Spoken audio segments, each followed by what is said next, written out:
Sonia Beyroud, bienvenue sur Ça se passe. Merci. Comment tu vas? Très bien. Très heureuse d'être là. Oui, je suis content que tu sois là aussi.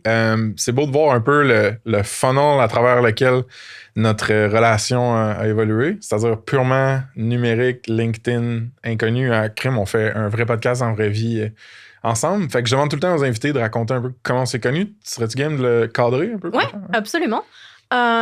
Donc, j'ai vu que tu me suivais sur LinkedIn à un moment donné, puis je me suis demandé pourquoi. C'est souvent quelque chose que je fais quand les gens commencent à me suivre sur LinkedIn.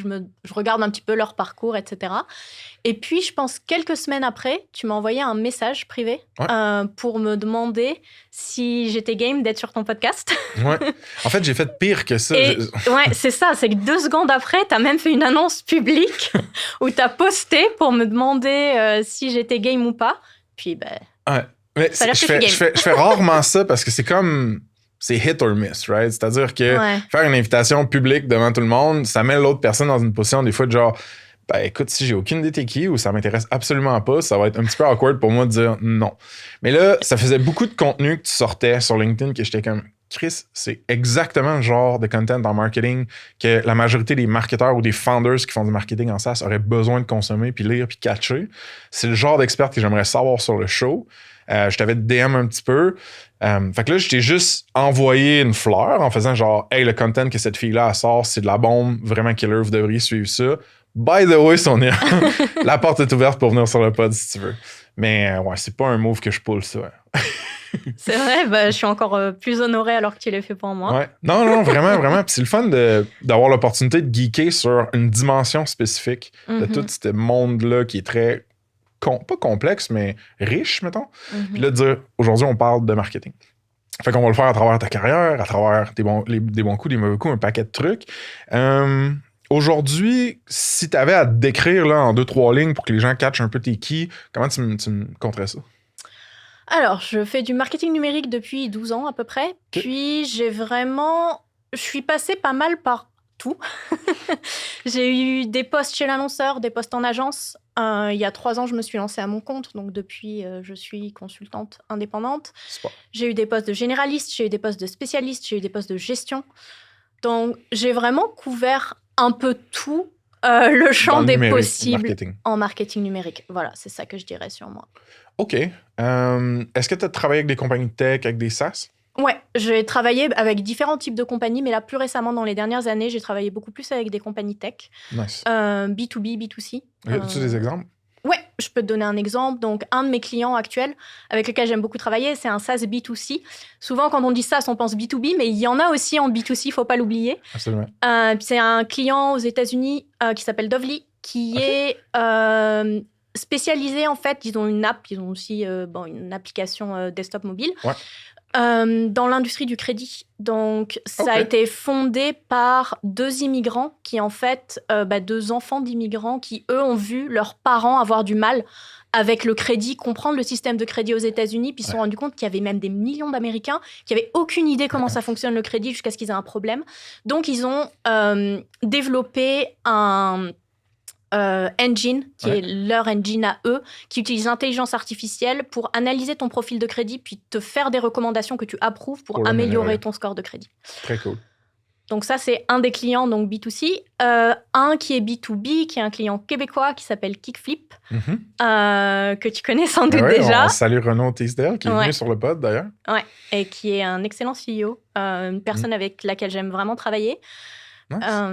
Et puis donc, tu veux que j'explique Kickflip? Ouais, vas-y donc voir. Si tu fais du marketing pour Kickflip, tu devrais être bonne pour l'expliquer. Donc oui, Kickflip, eux, ce qu'ils proposent, c'est de vraiment une solution clé en main pour aider les e-commerce à proposer des produits qui sont personnalisables sur leur store en ligne. Exact. Fait que si on pense à une chaussure que tu peux choisir la couleur de la semelle et des lacets puis de l'avoir en 3D, exact. Kickflip va te permettre d'avoir ça sur ton store Shopify et même d'autres stores, je pense. Ouais, ils ont d'autres intégrations. Ouais, cool. J'aimerais ça me rappeler par cœur de tout le numéro des épisodes pour juste dire allez voir l'épisode 30. Mais faites ça se passe Renaud Teasdale Kickflip puis vous allez l'avoir sur Google. Petite question un peu hors champ, mais champ à gauche. C'est quoi faut que je dise? On s'en fout. Petite question. T'es-tu capable de faire de l'attribution sur ces clients-là? À toi? Comment ils t'ont trouvé, genre? Oui, c'est une très bonne question. Donc, les deux, en l'occurrence, c'est des références. Ouais. Donc, la transition, elle est facile. C'est ça. Parce que là, tu as une flywheel de genre qui est startée de ta réputation puis tout. Fait que c'est comme plus facile d'avoir des beaux clients. Genre. Ouais, exactement. Okay. Les meilleurs clients, je trouve, on les a par référence. Ouais. Après, c'est un peu le danger de se reposer sur les références parce que ça peut être aléatoire. OK. Donc, je dirais qu'il ne faut pas se reposer sur les références. C'est vraiment quelque chose que j'ai voulu développer dans la dernière année. Mais les références, c'est souvent tes meilleurs clients et ce n'est pas parce que c'est sûr que le taux de conversion est plus élevé parce que si quelqu'un t'a référé, c'est pas un client qui va aller... Exactement, qui va aller magasiner puis... c'est quelqu'un qui veut vraiment travailler avec toi, mais c'est aussi parce qu'il y a un fit culturel. En général, quand quelqu'un t'a recommandé, c'est quelqu'un avec qui tu as travaillé, avec qui tu as aimé travailler. Ouais. Donc, le fit culturel est vraiment important. Tandis qu'avec d'autres leads qui viennent d'autres sources, même si techniquement, tu rentres dans mon ICP, là, tu coches toutes les cases, mais peut-être le fit culturel, il n'est pas là. C'est vrai. C'est un bon point. J'essaie de faire quelque chose de similaire avec les partenaires certifiés. Ça se passe si on a des fournisseurs de services ou des employeurs certifiés. Puis j'essaie de les interroger, travailler avec eux, moi devenir le client, assez pour avoir un niveau de confiance tellement élevé que à n'importe quel fondateur ou décideur en salle, je suis capable de dire yo, si tu veux travailler avec des comptables, travaille avec le chiffre. Avec du monde en droit, travaille avec Léviat. Avec du monde en intelligence artificielle, baseline. Tu sais, c'est genre. Puis les gens qui me font confiance, cette confiance-là par proxy, ça applique à ceux que moi, je mets mon nom puis ma réputation derrière. Fait il y a des parallèles là. Je suis curieux, t'as-tu une forme de filtre en termes de la taille ou du type de clients avec lesquels tu vas travailler? Ouais, c'est une très bonne question. Donc, généralement, je travaille avec des entreprises qui sont plus en phase de scale-up. J'ai aussi quelques contrats avec des entreprises qui sont plus start-up, puis des entreprises qui sont, à l'inverse, presque niveau enterprise, je dirais, des multinationales. Ça m'est arrivé d'avoir des contrats ponctuels. Mais vraiment, mon bread and butter, puis ce que j'aime faire, c'est les entreprises, la phase de scale-up. C'est vraiment ça que j'aime. Selon toi, comment tu définirais la phase de scale-up? Ouais, alors c'est une très bonne question. Souvent, tu as eu ton product market fit, tu as déjà réussi à faire un minimum d'acquisition, tu as toutes les bases qui sont en place pour croître, mais tu sais pas comment le faire. Exact, c'est ça. Ou est-ce que tu n'es pas obligé, ton marketing n'est pas obligé de patauger à travers le chaos de bien comprendre ta cible, bien comprendre ton produit, faire des embauches, faire des renvois pour... Le product market fit, comme tu dis, c'est comme un starting point de OK, là, à partir de maintenant, si on trouve des bons canaux d'acquisition, on peut tirer sur le levier. J'imagine que ça vient aussi avec une forme de confiance puis de budget, genre, plus intéressant à travailler pour toi. Ouais, il y a ça, mais il y a aussi le type... Je pense que être prestataire de service, c'est résoudre des problèmes. Et toutes les entreprises, à toutes les tailles, une entreprise, c'est avoir des problèmes. Tout le temps. À tous les stades de ta croissance, tu vas avoir des problèmes. C'est la seule certitude quand tu as une entreprise. Et je pense que les problèmes de la phase de scale-up, c'est les problèmes que j'aime résoudre. C'est les problèmes que j'arrive bien à résoudre et à avoir des preuves, des bons case studies. C'est là que ma vraie valeur ajoutée, elle est. Est-ce que je peux aider une startup? Oui. Est-ce que je peux offrir mes services à une entreprise beaucoup plus grosse? Oui. Mais c'est pas là que ma vraie valeur, elle est. Et c'est pas là surtout que moi, j'ai mon adrénaline de vouloir y aller et de vraiment tout donner pour que ça fonctionne. C'est plus cette phase-là. Combien de temps ça t'a pris avant de trouver ton product market fit, si t'étais un product? Tu comprends ce que je veux dire? D'avoir ce X-là là, que tu me décris, là. Ça a-tu pris 10 ans, genre, avant d'avoir le sweet spot? Genre? Je pense que c'est une très bonne question et je pense que c'est évolutif aussi. Okay. Je pense pas que c'est quelque chose qui est fixe. Peut-être que dans 10 ans, je te dirais complètement autre chose. Et je pense aussi que ça m'a pris du temps, oui, en fait, quasiment toute ma carrière. Moi aussi, voilà, oui. Puis j'essaie encore de le trouver des fois. Et ce qui est drôle, c'est que je pensais l'avoir trouvé en tant qu'employé, mais une fois que tu es à ton compte, c'est pas la même chose. C'est pas forcément les mêmes entreprises avec lesquelles j'aime travailler maintenant en tant que consultante que quand j'étais employée. Intéressant. Ouais. Intéressant. Puis là, aujourd'hui, tu t'es incorporé, tu as ta propre compagnie qui s'appelle Berceau Marketing. Exact. BERSO. Ouais. Parfait. Cette compagnie-là, elle a quel âge? Ça fait 3 ans, fondée septembre 2021. Parfait. Puis c'est une croyance ou une décision explicite pour toi d'être solopreneur là-dedans, c'est ça? Oui, absolument. Pour le moment. En tout cas, à cette époque-là, oui, ça a été une décision consciente d'être à mon compte, toute seule. Cool. Puis, tu as travaillé avec combien de clients, que ce soit via cette compagnie-là ou en général? Ou en général, ça doit faire, j'ai pas compté, mais probablement 60, 80 clients, peut-être même plus.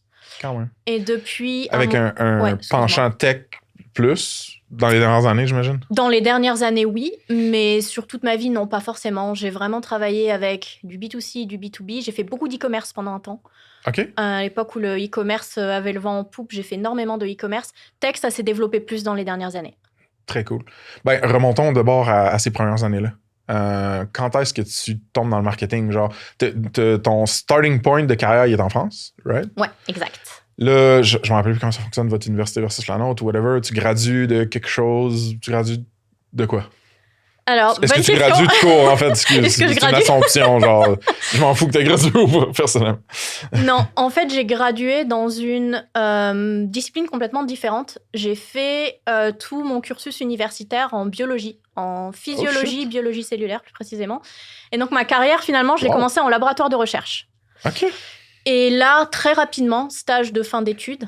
Un an laboratoire de recherche, je me rends compte que ça va pas du tout. J'ai adoré mes études, j'ai appris beaucoup de choses. Intellectuellement, c'était très stimulant. Ouais. Mais travailler en laboratoire, il faut avoir la personnalité pour. Il faut aimer être seul à sa paillasse. C'est beaucoup de solitude. C'est une paye misérable aussi, pour autant d'années d'études, en France en tout cas. Et là, j'ai commencé à sentir que ça irait pas. Et je savais vraiment pas quoi faire. J'avais aucune idée. Et j'avais d'anciens camarades de ma promotion qui, eux, avaient eu un peu le même constat et ils étaient allés en marketing. Et ils m'avaient dit, il y a beaucoup d'opportunités, c'est très intéressant, c'est très stimulant. Tu peux travailler avec la double compétence. Tu peux travailler dans l'industrie pharmaceutique, ça paye bien. Donc, je me suis dit, bon, regarde, je vais essayer. De toute façon, j'ai pas d'autre option. Et donc là, j'ai fait un diplôme en alternance. Donc, j'étais 30% aux études, 70% en entreprise. En marketing, puis c'est comme ça que j'ai commencé. Puis, OK, wow! C'est cool que tu as eu ces amis-là qui t'illuminent un peu ce chemin potentiel-là sur le côté. Puis, tu commences où? Genre, tu commences pas en tech, right? Tu commences... Non. En fait, je sais où tu commences. Tu commences dans un truc pour les allergies, right? Ouais, exact. Là, ma genre de question, c'était est-ce que tu as des secrets d'industrie, étatiques ou très, très explicites qui pourraient guérir mes 37 fucking allergies? Je pense que je sais déjà la réponse. Ça serait bien. Je serais riche aujourd'hui, mais non. Fait que parle-moi un peu de ce gig-là, juste rapidement, pour que je catch, c'était quoi? Ouais, donc là, c'était marketing, mais c'était vraiment plus de l'analyse de données, beaucoup. En fait, on analysait les données, donc pour donner le contexte sur l'entreprise, ils travaillaient sur un traitement pour les allergies, effectivement, différents types de traitements. Et c'était une industrie très, très compétitive et ils avaient besoin de données en marketing pour savoir comment aller approcher les médecins, puis comment donner envie aux patients de choisir leur marque plutôt que le compétiteur. Et donc, mon travail, c'était d'analyser toute la donnée de recherche, de focus group, la donnée de vente, pour rendre ça actionnable, puis rendre la donnée actionnable et disponible aux équipes marketing. Fait que t'as comme eu je sais pas si c'est un baptême de feu, mais du moins une forte expérience en data analysis direct en partant, ce qui est vraiment un edge pour une marketeur aujourd'hui. OK. Puis, j'avais l'habitude parce qu'avec mes études en laboratoire, tu fais beaucoup d'études de données aussi parce qu'il faut analyser les données de tes expériences. Donc, j'aimais ça. J'aimais l'analyse de la donnée. J'aimais ça toujours. Puis, tu commences en marketing là, mais après ça, je pense que c'est après dans l'autre gig que tu tombes dans le SEO. Quand est-ce que tu commences à faire des canaux plus spécifiques, mettons? Là? Ouais, c'est exactement le gig d'après. Donc là, j'étais chez Cookit. Donc, j'ai terminé mes études. Là, je cherche une job, je trouve ce poste-là. Ils viennent de monter Cookit. À Paris? À Paris, ouais. Okay. Donc, c'est les deux cofondateurs, puis littéralement les personnes aussi qui livrent. Puis c'est tout. C'est ça l'entreprise. C'est très, très early. Et puis, c'est vraiment là que je suis tombée dans le monde startup. Puis je me suis rendu compte que j'aimais ça, bâtir des choses. Ouais.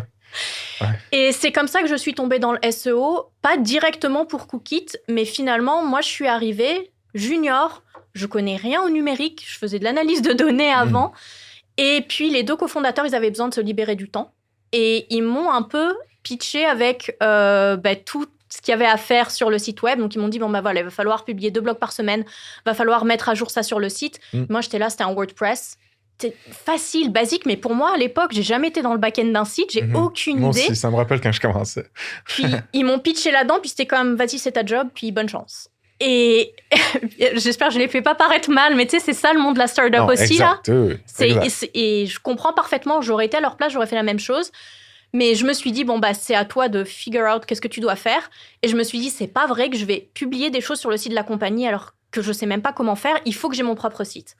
Donc finalement, j'ai créé mon propre site à côté, WordPress. Puis je me suis entraînée pour comprendre comment ça fonctionnait. Donc là, j'étais comme, je suis reine du monde, je sais publier sur WordPress, je sais tout faire, c'est parfait. Donc là, je commence à publier sur le site de la compagnie.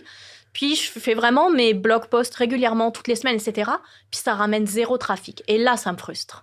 Et là, je me dis, ben voyons, j'ai fait tout ce qu'il fallait, j'ai appris à publier, pourquoi il n'y a pas de trafic? Et là, je commence c'est l'espèce de... tellement, quand tu commences, c'est tellement dumbfounded. Tu sais, aujourd'hui, on se parle de marketing, on est comme, ben oui, of course, il faut que tu aies genre une manière de distribuer, de promouvoir ou genre une plateforme sur laquelle tu latches ou whatever. Mais au début, t'es comme, ben là, il y a plein de monde qui c'est ça qu'ils font, un blog, puis ça marche. J'ai fait un blog, ça marche pas. What the fuck? Mais avant que tu me dises comment t'as réussi à attirer du trafic, t'as-tu toujours eu l'espèce de pan autodidacte, je vais me salir les mains s'il faut, ou c'est comme en start-up que tu t'es découvert ce côté-là? Non, j'ai toujours eu ça. J'ai toujours eu des side projects aussi. Je me souviens, au secondaire déjà, j'avais créé un site web. Bon, à l'époque, il n'y avait même pas de SEO, personne ne le voyait, mais je faisais la promotion des événements qui se passaient pour les jeunes de ma ville. Nice. Très cool. Donc oui, j'ai toujours eu des side projects, j'ai toujours eu envie de me salir les mains. Je suis une doer. Parfait.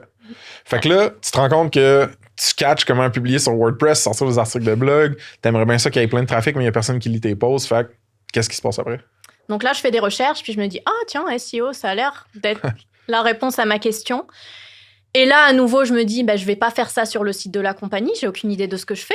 Fait que t'avais comme ton lab, tu le sais. Exactement. Et donc là, j'ai vraiment commencé à travailler sur mon propre site, à comprendre comment ça marche, à implémenter ça sur le site de la compagnie. Nice. Mais c'est vraiment comme ça que j'ai appris. C'est pas du tout un savoir académique. À l'époque, on n'en parlait même pas de SEO. Je pense dans ma maîtrise, il devait y avoir 3 lignes sur le SEO. C'est comme, oui, c'est pour attirer du trafic organique, mais personne te disait comment faire. Donc, j'ai vraiment appris comme ça en mettant en place sur mon propre site, finalement. Aviez-vous... Parce que Cookit était très jeune, là, à cette époque-là. Fait que j'imagine, il n'y avait pas déjà une grosse audience sur les médias sociaux. Il y avait une petite audience, mais c'était beaucoup les amis, la famille. Ouais, je comprends.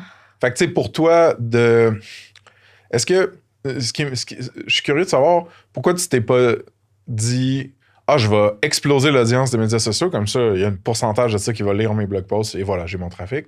Pourquoi t'es comme tombé sur attends un peu, il y a des gens qui cherchent pour les choses que j'écrive, fait que ça via le SEO que je vais essayer de distribuer mon contenu puis avoir des eyeballs. En fait, j'ai essayé les deux. Je faisais les deux en même temps, mais le SEO, c'est vraiment ce qui a eu mon intérêt. Je sais pas pourquoi, une espèce d'intuition. Côté technique aussi, sûrement que t'as là, quand même. Ouais. Mais je veux dire, le search volume, les trends, le niveau de compétition, le niveau de backlinks, il y a quelque chose de un peu plus data-driven en SEO. Là. Ouais. Et puis, effectivement, comme tu dis, la compétition, j'avais l'impression qu'avec les médias sociaux, il fallait créer du contenu, puis il fallait créer du bon contenu, puis qu'il soit catchy, puis utiliser toutes les bonnes pratiques, mais après, c'était plus laissé au hasard, alors qu'avec le SEO, j'avais l'impression qu'il y avait une recette secrète à découvrir. Puis j'étais vraiment frustrée de pas la connaître et j'avais envie de creuser et j'avais envie de trouver qu'est-ce qui allait fonctionner. Parce que cette fameuse recette, pour l'avoir craquée pendant un bout de ma carrière, une des constantes dans le SEO, c'est le changement. Là. C'est-à-dire qu'il y a certaines bases, mais comme l'algo se fait tweaker, genre les choses qui fait que quelque chose rank ou pas changent, puis te rappelles-tu d'un certain contraste avec le SEO back then? Fait que là, on est en 2011, 12. Bon, le SEO à cette époque-là versus le SEO aujourd'hui, y a-t-il un contraste que tu te rappelles de ça, on pouvait faire ça, à ce temps, on peut plus, ou quelque chose en même? Ouais, ça a beaucoup changé au niveau des tactiques, je dirais. Okay. C'était beaucoup moins compétitif à l'époque, évidemment. Ouais. Après, la base, c'était moins technique aussi. C'était très contenu à cette époque-là. Avec du bon contenu, tu pouvais ranker. Aujourd'hui, il faut que tu aies une base technique qui est saine. Il faut aussi que tu aies beaucoup de backlinks. À l'époque, les backlinks, c'était facile d'en avoir. C'est pas que ça comptait pas, mais c'était vraiment facile d'en avoir. Ouais. Après, les tactiques changent, mais ce que je trouve, c'est que la base reste vraiment la même. Donc souvent, les personnes qui sont frustrées quand il y a des changements d'algorithme, puis que ça fait crasher leur site complètement et qui perdent tout leur trafic, c'est des personnes qui se sont trop reposées sur des tactiques et moins sur la stratégie globale. Ouais. Ben, donne-moi donc un exemple sur de rely, de dépendre trop sur une tactique versus des stratégies plus fondamentales. Ouais, donc il y en a eu pas mal. On peut donner des exemples dans le netlinking. Beaucoup se reposaient sur les gas posts. Ouais. Les PBN. Ouais. Définis un peu c'est quoi PBN. OK, donc Public Block Network, donc ça va vraiment être se créer son réseau de sites, puis essayer de s'interlinker pour se donner de l'autorité. Donc ça a été fortement pénalisé dans les dernières années. Il y avait beaucoup de gens qui ont été décimés par ça. Finalement, toujours aller chercher des hacks, c'est du court terme et ça fonctionne jamais sur le long terme. La base saine du SEO, c'est d'avoir un site qui est sain techniquement. Bien sûr que les moteurs de recherche puissent crawler, indexer ton site, le contenu, du contenu de qualité et puis des backlinks, évidemment. Des backlinks de qualité aussi. Puis aussi qui sont pertinents pour ton domaine. Ça aussi, d'aller chercher des domaines d'autorité à 80, mais qui n'ont aucun rapport avec ce que tu fais. Il y a beaucoup de gens qui ont fait ça sert à rien. Exact. J'aime ça qu'on mentionne ça. J'ai l'impression que le SEO, là, c'est une des affaires les plus simples à comprendre, mais c'est juste difficile à exécuter bien et longtemps. C'est genre, c'est comme tu dis, tu sais, ton site doit rouler bien, avoir une bonne expérience mobile, être sécuritaire, être facilement crawlable. C'est simple. Tu comprends quand même. Là. C'est sûr que là, quand tu t'en vas avec des genres de mastodontes de sites qui sont Frankenstein, qui roulent depuis 25 ans, ben là, c'est un enfer, la hiérarchie là, de pages là-dedans puis de liens. Mais de façon générale, ton site, il faut qu'il roule vite, bien, facilement consommable par des humains ou des crawlbots. Après ça, tu veux avoir du Christy de bon contenu sur ton site qui aide pour vrai du monde puis qui amène de la valeur, pas juste du bruit. Après ça, tu veux qu'il y ait d'autres sites méga pertinents pour ton thème, ta compagnie qui parle de ton site. Mais c'est simple, mais exécuter ça longtemps, c'est vrai, puis c'est tough. Ben, c'est décourageant, d'une part, parce que ça prend du temps. Et l'autre chose que je vois souvent dans les contrats SEO que je fais en ce moment, c'est que les gens regardent pas vraiment, ils vont exécuter en fonction des bonnes pratiques, mais ils regardent pas le feedback de l'algorithme, parce que les bonnes pratiques, c'est bien, mais tu as un algorithme derrière, tu sais pas comment il va réagir, tu peux mettre en place toutes les bonnes pratiques, puis ça va pas marcher. Puis des fois, tu le vois que l'algorithme est vraiment têtu et qui va pas aller, même si tu as mis en place toutes les bonnes pratiques, ça va juste pas donner le bon résultat. Et ça m'arrive souvent de prendre des contrats SEO, là, un des derniers que j'ai pris, 80% de leur contenu, pas indexé. Crawlé, pas indexé. Et c'est juste, ils me disent « Oh oui, mais on publie toutes les semaines, mais ça sert à rien, notre trafic augmente pas. » Donc, c'est ça, je trouve, qui est difficile dans l'exécution, c'est qu'on va aller lire les bonnes pratiques, on va se dire, j'ai fait tout ce qu'il fallait, mais tu vas pas aller regarder c'est quoi les résultats, est-ce qu'il est vraiment indexé ton contenu ou pas, pourquoi il est pas, s'il est pas indexé, pourquoi il est pas indexé. Donc, c'est aller regarder, il y a une espèce de feedback loop. Quand on travaille avec des algorithmes, il faut que tu ailles regarder ça. Si tu le fais pas, c'est ça la plus grosse erreur dans l'exécution. Mais, c'est pour ça qu'avoir soit une ressource temps plein, une ressource à l'externe, ça t'aide à c'est pas juste quelque chose que tu set and forget, genre. J'écris un article, je le publie. J'écris un article, je le publie. Non, c'est comme plus holistique, genre. Fait que j'aime ça que tu dises d'aller chercher ça. Cette rétroaction-là de l'algo. Je vais prendre un mini détour côté. Dans ton expérience, un truc intéressant que j'ai vu, c'est que tu t'es trempé les orteils, mettons, dans le offline. Right? Tu as fait un peu de paid media ou de paid placement offline. T'as-tu appris quelque chose d'intéressant là-dedans? C'était quoi? Tu peux-tu m'en parler un peu? Ouais, j'ai appris que j'aimais pas faire ça. Mais oui, joke à part, effectivement, pour donner un peu de contexte, donc je travaillais pour une entreprise dans le domaine cosmétique, une entreprise montréalaise, Ville-Saint-Laurent. Et donc, ils avaient 3 marques et c'était du B2B2C. Donc, eux, ils vendaient vraiment aux esthéticiennes des produits d'esthétique de luxe que les esthéticiennes vendaient à la cliente finale. Et tout leur marketing était offline. Puis c'est une des raisons pour lesquelles ils m'ont engagée, c'est que moi, j'étais très numérique. Donc, ils voulaient moderniser leur marketing, mais ils voulaient aussi, évidemment, conserver l'existant. Et c'est là que j'ai eu vraiment des gros budgets offline. Donc, travailler sur 3 marques, c'était des budgets de un peu plus d'1 million sur l'année. Là, ça se distribue où? Ça se place où, ça? J'allais dire, c'était beaucoup magazines, principalement magazines. de la télévision. Et puis, en dehors du budget média, on faisait aussi du PR. On avait une agence de PR à New York qui nous aidait avec ça. Et ça a été un apprentissage pour moi. Pas tellement la courbe d'apprentissage pour gérer du budget média offline. Elle est quand même assez courte. C'est pas aussi technique que le média numérique.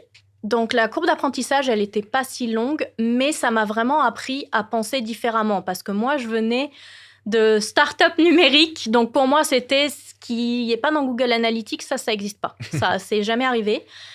Et je me suis rendu compte que ils investissaient énormément dans l'offline, puis que ça fonctionnait et qu'on voyait des retours et que ils avaient construit leur business comme ça et qu'il y avait un réel effet. Donc, ça a été une première prise de conscience pour moi de me dire peut-être qu'il y a des choses qui se passent qu'on voit pas, qu'on peut pas mesurer, mais qu'elles ont quand même un effet, il faut en tenir compte.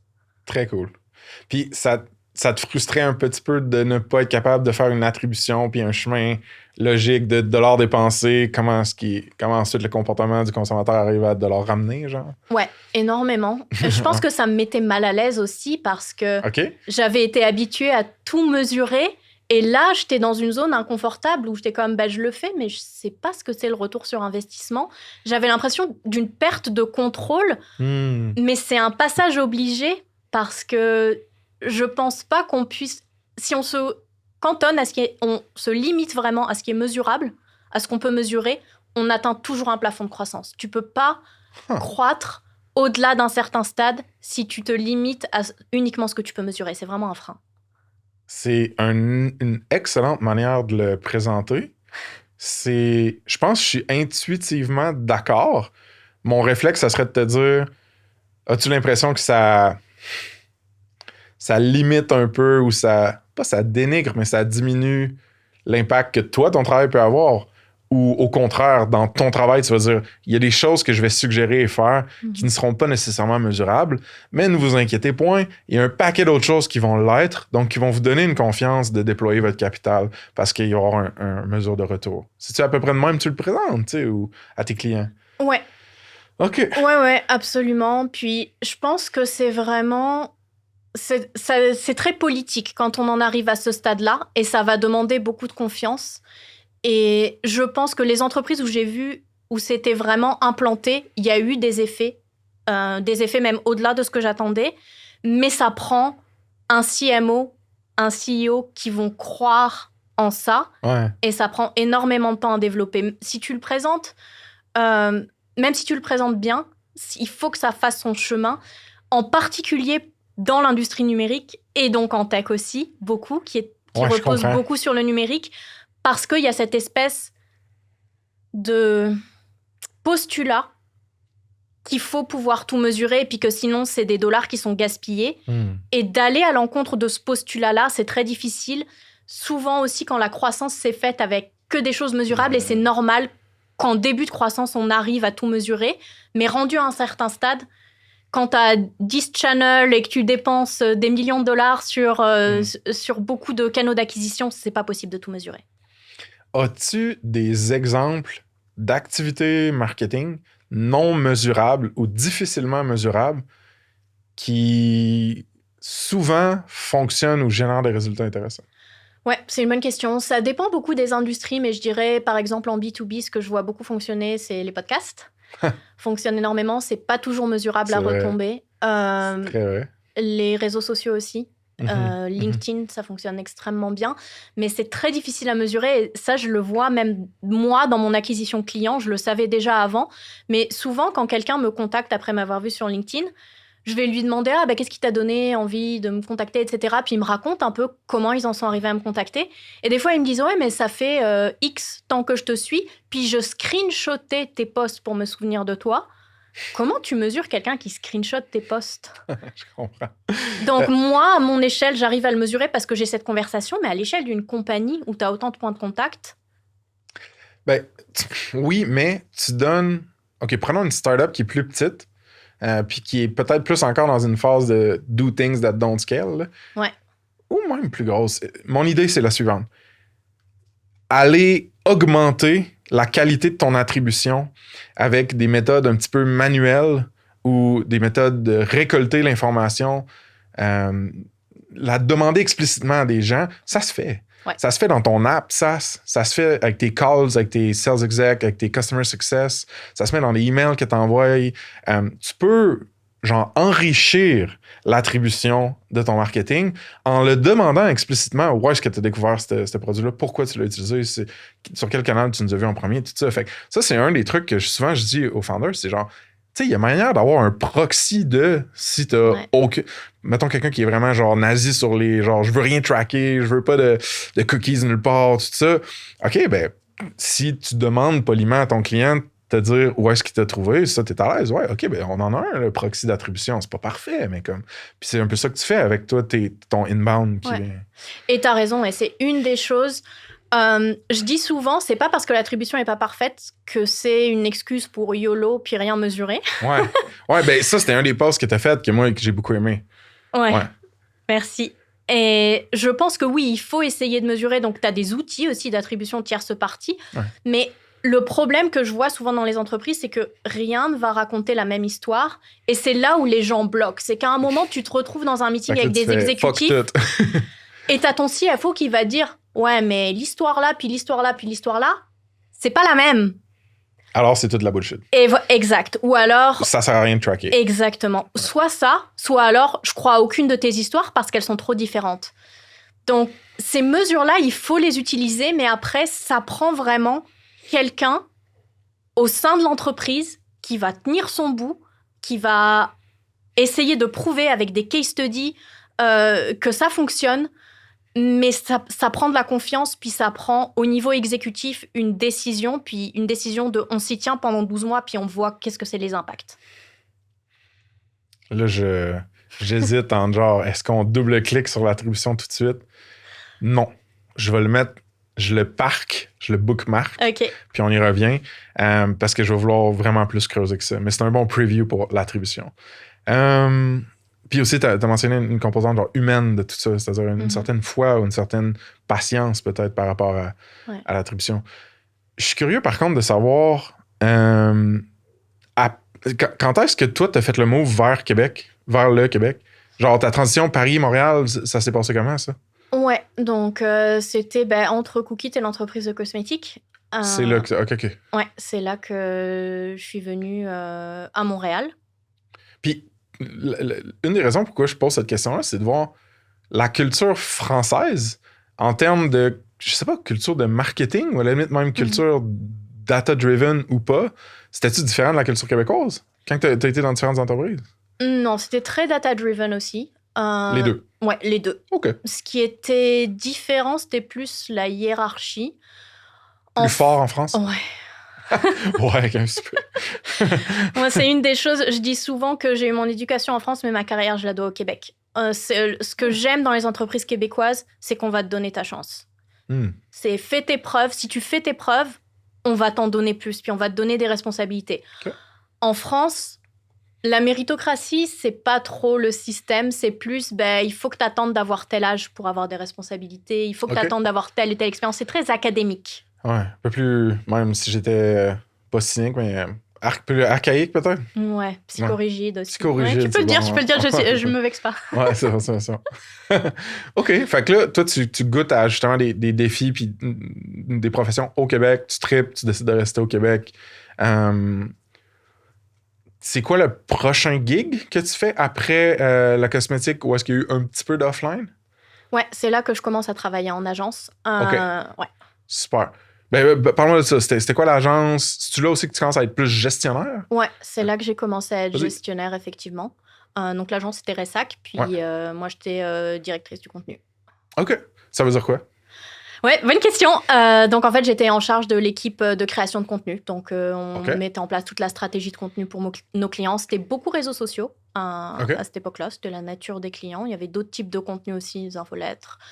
Blog post un petit peu, mais pas tant que ça. C'était très, très réseaux sociaux. Tout ton throughput, ta bande passante de création de contenu était à l'interne de Ressac? Ouais. Fait que t'avais du monde qui faisait ça temps plein, là, carrément. C'était-tu je connais pas Ressac, fait que c'était-tu une niche particulière ou un segment particulier? C'était une agence numérique généraliste. Ouais. OK. T'as-tu aimé ça? Ce bout-là de ta carrière, qu'est-ce que t'as appris, genre?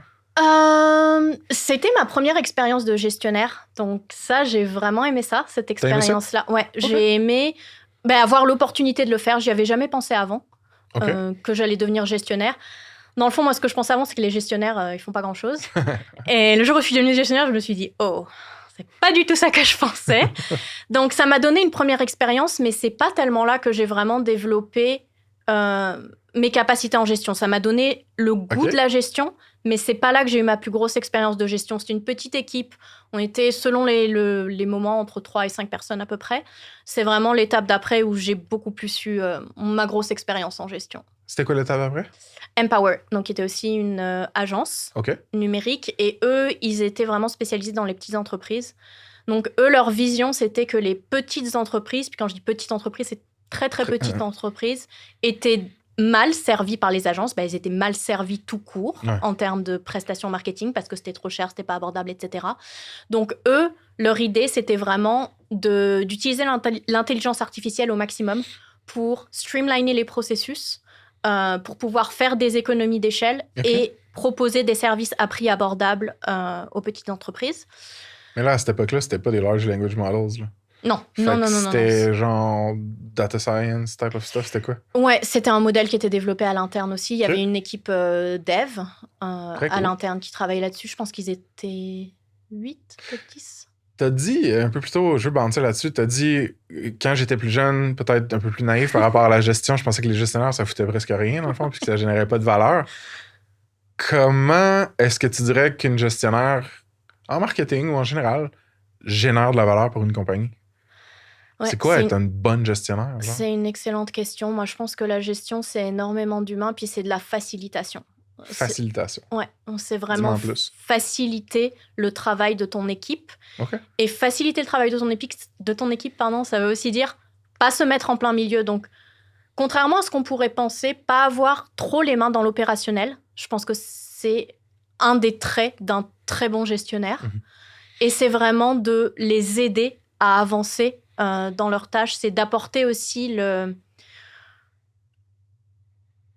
autre que le leadership, mais plus presque du mentorat, leur donner envie d'être la personne qu'ils ont envie d'être à terme. Ça, pour moi, c'est vraiment de l'humain. La gestion, peu importe, pour moi, c'est de l'humain, de l'empathie, comprendre ton équipe, de quoi elle a besoin, les aider à développer leur carrière, être vraiment la personne qui facilite leur vie, finalement. Puis penses-tu que tu peux être cette personne-là si tu n'as pas été dans leurs souliers? C'est une excellente question. Je me suis souvent posé cette question-là. Et je pense que oui, il y a certains cas où ça peut fonctionner, mais je pense que d'avoir été dans les souliers de la personne que tu encadres, c'est un énorme avantage. C'est un énorme plus. Ne serait-ce que pour la crédibilité. Exact. Parce que moi, ça m'est arrivé par le passé d'avoir des gestionnaires qui n'avaient jamais fait ce que moi, je faisais concrètement. Le genre de gestionnaire, tu as l'impression qu'ils ont toujours été gestionnaires, ils n'ont jamais vraiment exécuté. Et j'avais cette espèce de frustration de me dire, mais tu sais même pas de quoi tu parles, tu n'as jamais été à ma place, tu sais pas ce que c'est. Donc, je pense que ne serait-ce que pour ça, c'est important d'avoir ce background-là. Si ton rôle de gestionnaire implique aussi de l'embauche, ça aussi, c'est un edge de pouvoir reconnaître des réflexes ou juste des compétences techniques cruciales à un rôle quand tu es en train d'embaucher pour ce rôle-là. T'as-tu fait de l'embauche un peu? Ouais. Te considérais-tu bonne comme en embauche ou en gestion de façon générale? Je pense que j'étais très bonne gestionnaire. L'embauche, c'était pas ma partie préférée. Pourquoi? Je sais pas. Je pense que je préférais le day-to-day, de pousser mon équipe, de les aider. Puis, c'est une constante un peu... Ce qui est important pour moi, c'est l'impact que j'ai. Je pourrais pas avoir une job où j'ai pas d'impact. Puis, c'est pas que l'embauche n'a pas d'impact, mais j'avais pas l'impression que ma valeur ajoutée était là. Ma valeur ajoutée, elle était plus dans le day-to-day avec mon équipe. Ça t'est-tu arrivé de faire soit des très bons coups ou des mauvais coups en embauche qui ont créé des drapeaux rouges ou des drapeaux verts par rapport à des candidats en marketing? Mettons, on a plein de gens qui écoutent en ce moment que embaucher les gens en marketing, ça va faire partie de leur réalité dans les prochaines semaines, dans les prochains mois. C'est des conseils? Ouais. J'ai beaucoup évolué. À l'époque, j'étais très hard skills. Donc, je voulais la meilleure personne pour la job en termes de sur le papier. Qu'est-ce qu'elle a fait? C'est quoi son expérience? C'est quoi ses compétences techniques? J'étais très, très, très test technique. avec le temps, j'ai évolué. Je préférerais quelqu'un qui, techniquement, est peut-être un peu moins bon, mais qui a les soft skills. Comme? Une qui est très importante, c'est pouvoir encaisser les échecs. En marketing, je dis souvent, ça fait rire le monde quand je dis ça, c'est une bonne phrase d'introduction. Le marketing, c'est la meilleure préparation pour l'entrepreneuriat, parce que tu vas échouer tout le temps.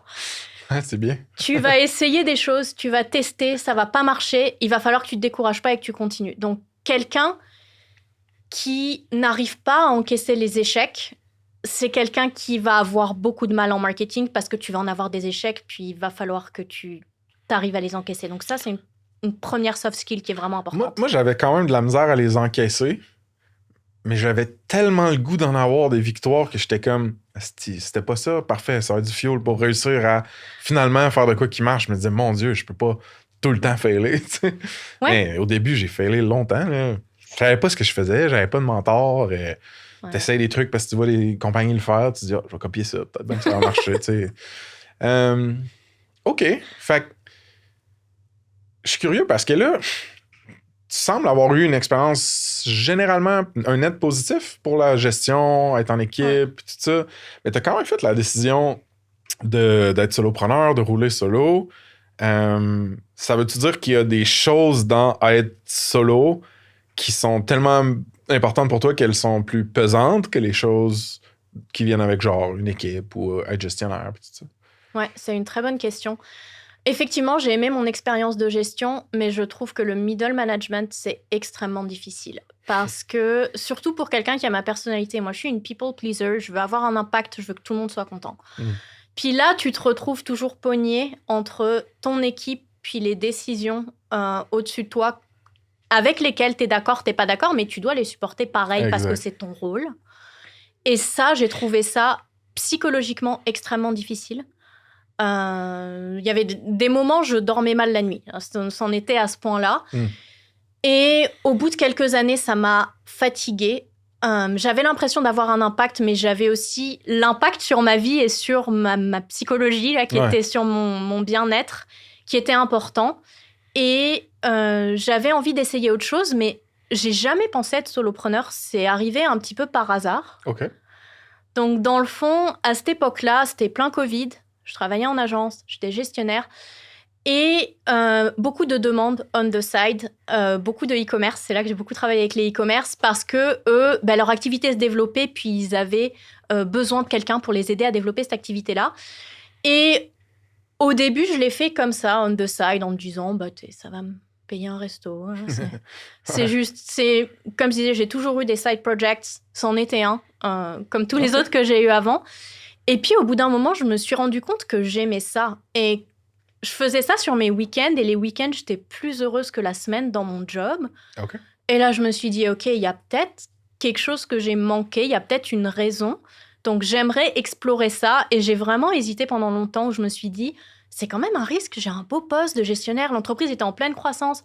J'ai commencé, je pense que c'était une équipe d'une dizaine de personnes. On était rendu à 20. On avait ouvert des bureaux à Toronto, à Vancouver. Il y avait du potentiel. J'adorais mon équipe. Vraiment, super équipe. J'étais très fière de ce qu'on accomplissait.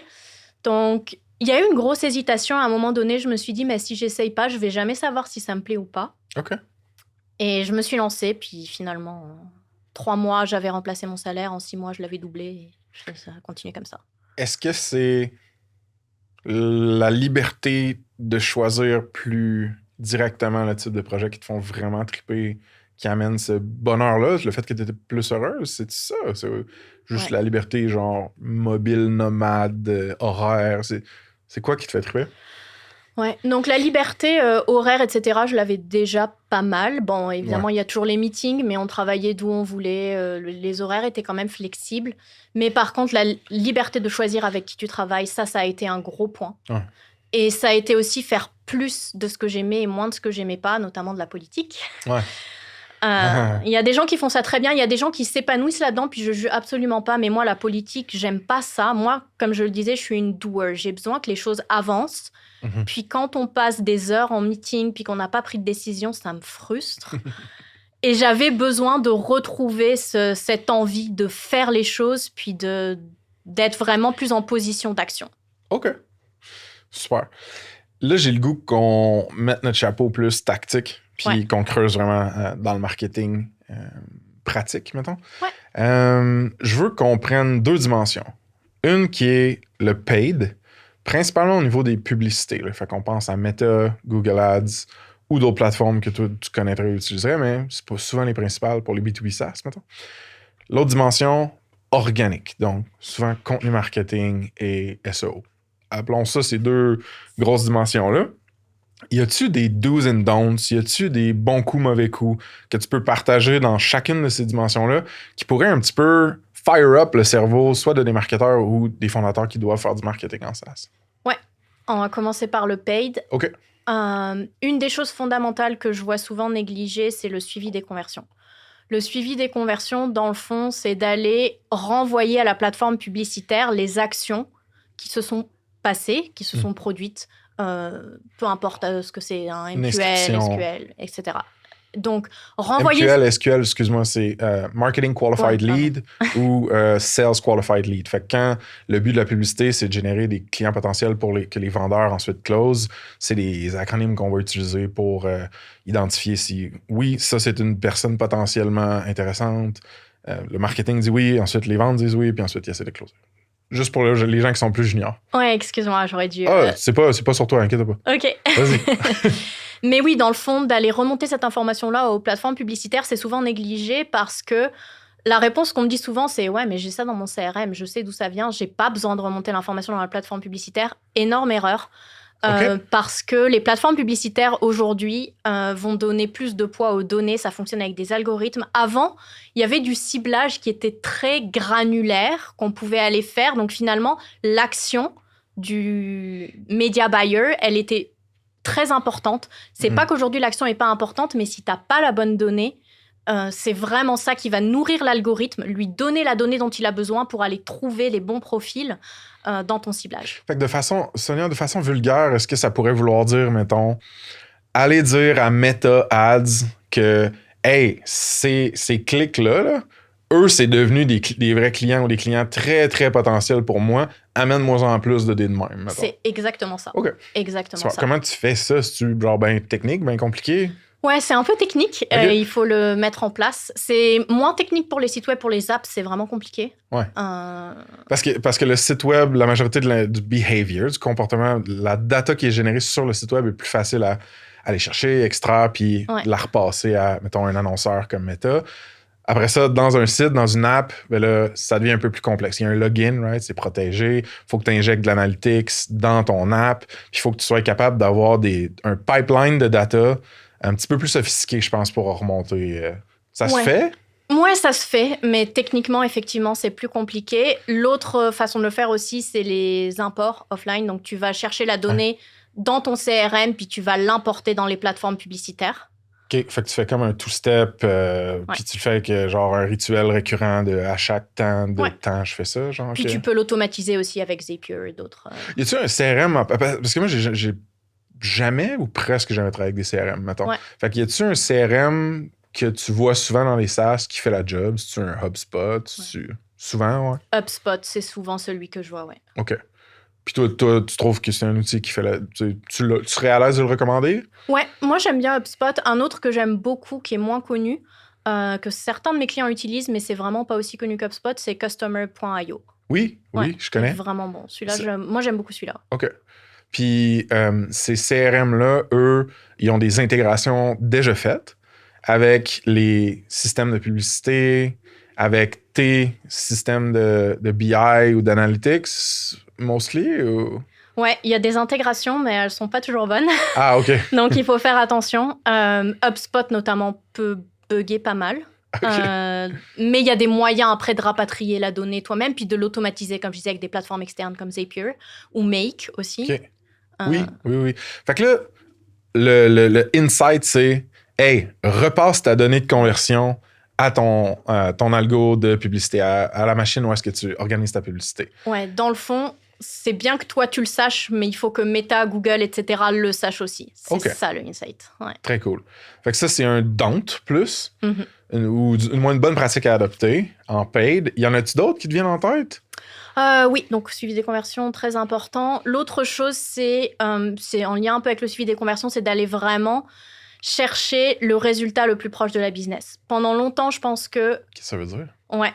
Pendant longtemps, je pense que le rôle du marketing, on s'est dit, c'est juste d'aller chercher des leads. Puis après, c'est les ventes. Débrouillez-vous avec ça. OK, c'est bon. Je pense que je te suis. Ouais. Fait que d'être plus en mode revenue ops ou genre... Exactement. Tout le journey doit être considéré. Et donc, pendant longtemps, l'erreur qu'a faite le marketing, c'est d'aller chercher les leads les moins chers possibles, qui ne sont pas forcément les meilleurs leads.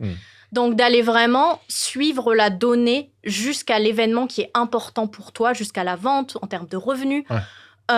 Pour pouvoir comparer les initiatives, les channels, qu'est-ce qui fonctionne pas. Ça, c'est important plutôt que d'aller juste regarder les leads et puis de se dire, moi, je fais ma job de marketing, vous avez les leads, puis maintenant, bonne chance. Démerdez-vous, non, j'aime ça, c'est un bon conseil. Je pense que l'espèce, encore une fois, une façon un petit peu grossière de le dire, c'est ça doit être un focus sur la qualité des personnes et du ciblage qui est fait, puis pas juste la quantité, ces personnes-là qui rentrent dans notre funnel. Je prends des mini détours, là. As-tu une stack de marketing, de inbound marketing, puis ensuite de vente de base que tu suggérais à un SaaS qui est comme, hey, écoute, nous, on met de la pub, ça crée on se fait envoyer une demande sur un email contact form, on suit pas ça nulle part. T'as-tu un go-to qui est genre, prends HubSpot pour ton CRM, puis mets au moins Google Analytics, puis ensuite, je sais pas, y a-tu genre des outils de base que tu recommandes régulièrement?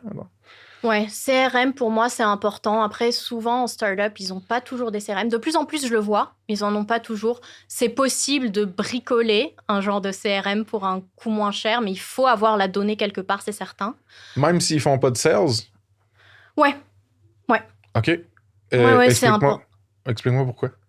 Pour pouvoir taguer tes clients, pour pouvoir faire de la segmentation, plus tu as de données, mieux c'est.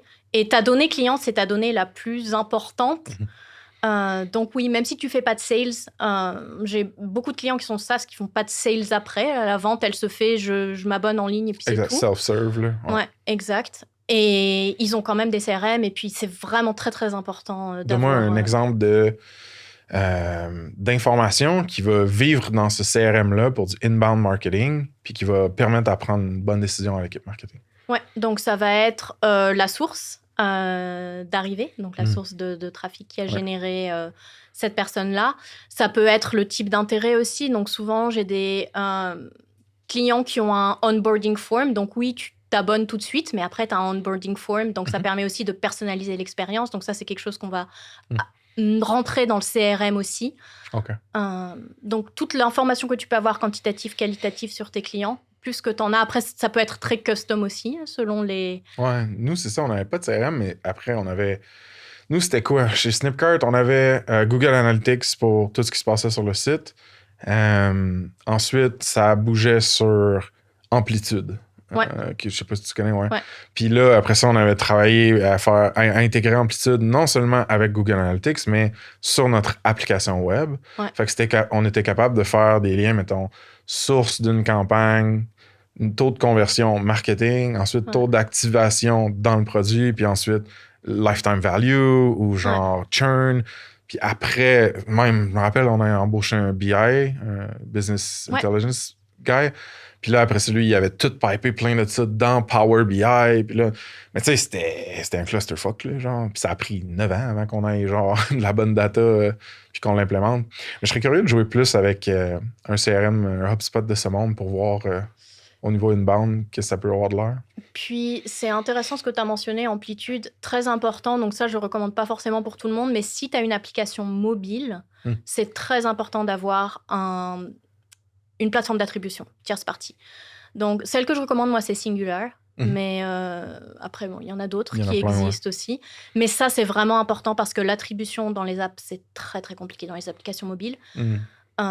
Encore plus avec toutes les dernières sorties d'Apple, là, avec le scan, etc., le modèle d'attribution scan. C'est extrêmement difficile d'attribuer dans les Qu'est-ce qui a changé? Tu pourrais-tu l'expliquer vite? Ouais, donc dans le fond, c'est que Apple, sur tous les iPhones, tous les devices Apple, demande aux utilisateurs est-ce qu'ils veulent que leurs données soient traquées ou pas dans les applications. Et donc, ils peuvent opt-out.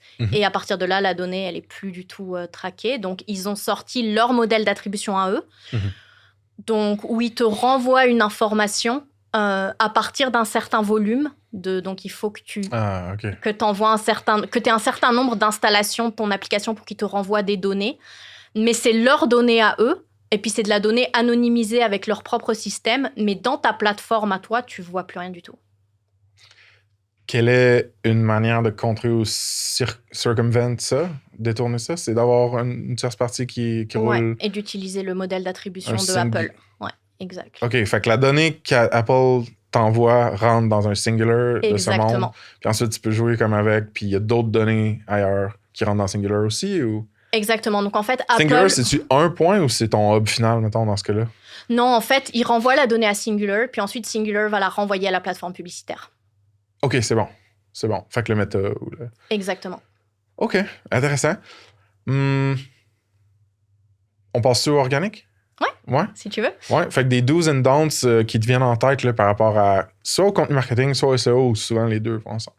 Ouais, moi je trouve qu'il y a une évolution beaucoup dans le SEO avec un focus moins important sur les mots-clés. Puis je m'explique, c'est pas que les mots-clés sont pas importants, mais il y a une évolution du mot-clé vers le sujet. Ouais. La recherche de mots-clés avant, c'était quelque chose qui faisait la différence parce que pas beaucoup de gens savaient bien la faire, pas beaucoup de gens savaient utiliser les bons critères. Les gens allaient juste prendre le volume le plus élevé, l'intention de recherche, je faisais pas attention du tout à ça. Donc, c'était un vrai avantage compétitif de savoir trouver les bons mots-clés. Aujourd'hui, les bons mots-clés, tout le monde les connaît. C'est plus un avantage compétitif, c'est connaître les bons mots-clés, c'est comme la base. Là, tout le monde a le bon mot-clé.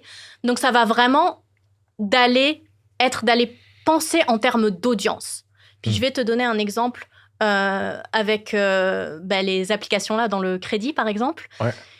Extrêmement compétitif. J'imagine. Là, si tu veux te positionner, les domaines d'autorité, là, c'est 80-90. C'est les sites gouvernementaux et Forbes, CNBC. Et voilà, c'est impossible de se positionner sur les mots-clés crédit. Donc, comment est-ce qu'on fait? C'est qui mon audience? Qui c'est qui va chercher à améliorer son score de crédit? Ça va être quelqu'un qui, par exemple, cherche à être approuvé pour une hypothèque. Donc, qu'est-ce qu'on fait? On va publier des contenus qui sont en rapport avec l'achat d'une nouvelle maison, se faire approuver par son hypothèque. Donc, penser mots-clés crédit, tu peux pas te positionner dessus. Tout le monde est déjà positionné dessus. Faut que tu aies une compréhension du journey de customer, de toutes les pains, les décisions qu'elle va avoir à prendre. Le framework Jobs to be done est vraiment utile pour ça. Je sais pas si tu connais un peu ce cadre-là.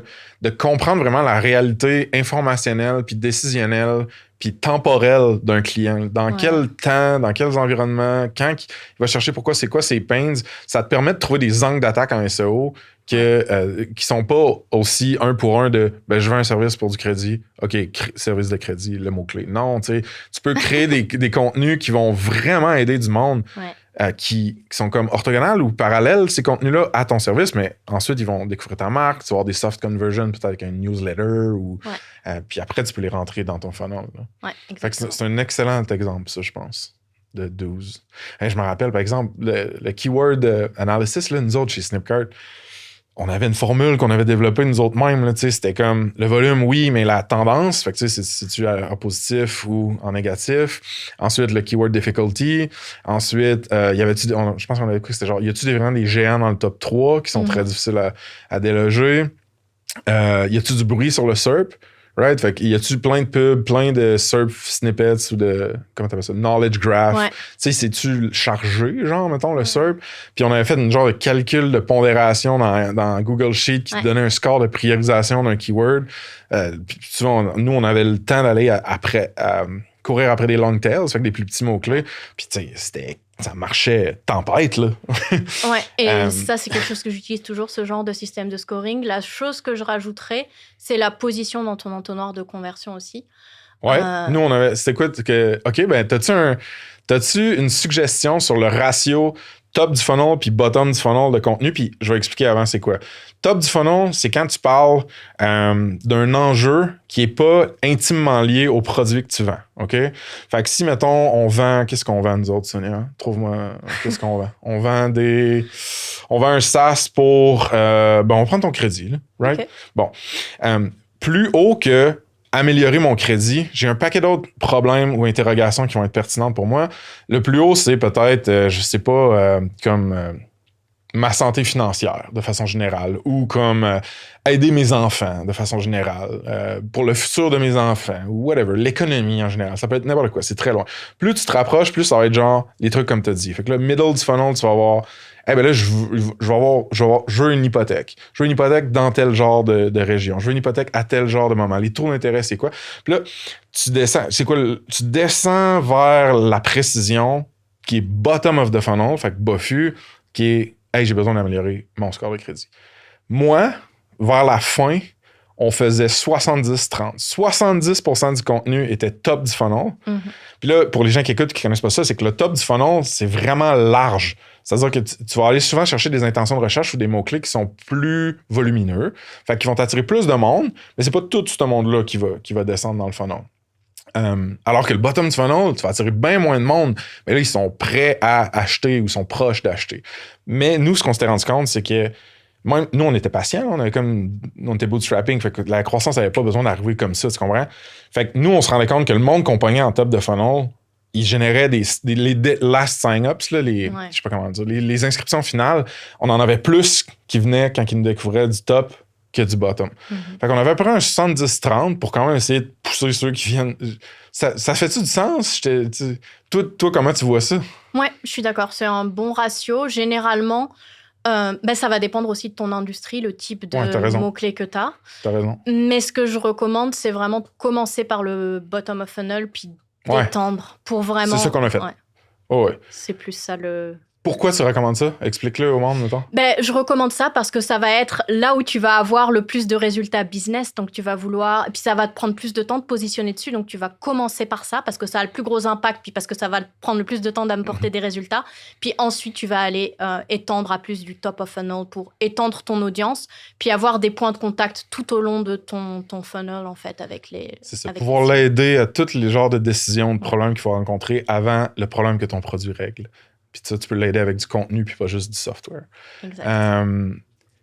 Mais t'as dit de quoi aussi que je trouve intéressant? Quand tu commences par le BOFU, par le bottom of the funnel, puis les mots-clés très commerciaux, ça génère, mettons, plus de ventes, ça génère moins de volume, plus de ventes. Mais ça, c'est des genres de hits de dopamine que tu veux qu'ils rentrent le plus possible dans la compagnie, dans l'équipe, pour que le monde fasse « on a foi dans ce canal-là ». OK, on veut investir plus, puis là, on va pouvoir aller prendre des bets qui sont un peu plus moyens au long terme avec du contenu top of the funnel. Ça, c'est important. Absolument, pour avoir le buy-in, parce que c'est effectivement très difficile d'avoir avec le SEO souvent. Donc, c'est un excellent point.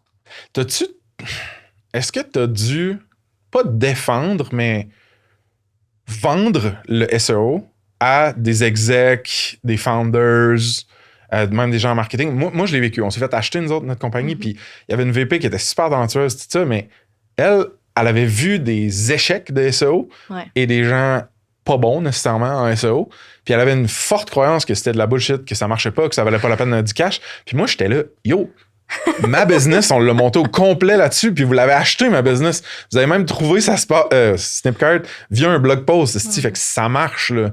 Fait que as-tu déjà eu des genres de discussion comme ça, altercation comme ça? Ouais, extrêmement difficile et exactement le même contexte que toi. Quelqu'un qui a eu une mauvaise expérience. Souvent, mauvaise expérience, c'est soit, effectivement, c'est des gens qui étaient pas bons, puis qui n'ont pas su donner des résultats. Soit c'était de l'impatience de l'autre côté, donc ils n'ont pas attendu. Soit souvent, c'est des gens qui ont payé un audit, puis ils n'ont rien fait après. Puis l'audit, il est sur un Google Drive. Donc, des convictions très fortes comme ça, contre le SEO, il y en a énormément. Est-ce que c'est un red flag pour toi comme client? C'est-tu le genre de choses que tu vas dire non, je tripe tellement sur la compagnie que je vais me battre pour faire comprendre ça, ou c'est comme je vais nager à contre-courant tout le long si je peux faire du SEO avec eux autres? C'est une très bonne question, ça dépend. Au début, c'était un gros red flag pour moi parce que quand j'ai commencé à mon... pas en agence, mais je veux dire, moi, à mon compte, quand j'ai commencé à mon compte, je me suis dit ça va être assez difficile de monter ta business, aller chercher des clients, livrer, donner des résultats, faire des case studies, travailler sur ta visibilité. Je veux pas ajouter à la liste devoir expliquer à quelqu'un qui a eu une mauvaise expérience pourquoi le SEO c'est important. Exact. Donc j'avais pas du tout envie de... Pour moi, c'était comme OK, t'y crois pas, c'est pas grave, va ne pas y croire et puis reviens quand tu y croiras. Dans le fond, c'était un peu ça mon approche. Aujourd'hui, elle est un peu différente parce que justement, j'ai quand même monter ma business, elle est stable, ça va bien. Donc, je vais pouvoir me permettre d'aller, si vraiment je suis motivée par la compagnie puis par le projet, je vais pouvoir me permettre d'aller avoir ce genre de conversation-là. Ouais. Tu dirais-tu, Sonia, que ton split, mettons, de ce que toi tu vends, le split entre le paid puis les choses plus organiques comme le SEO, ça ressemble à quoi?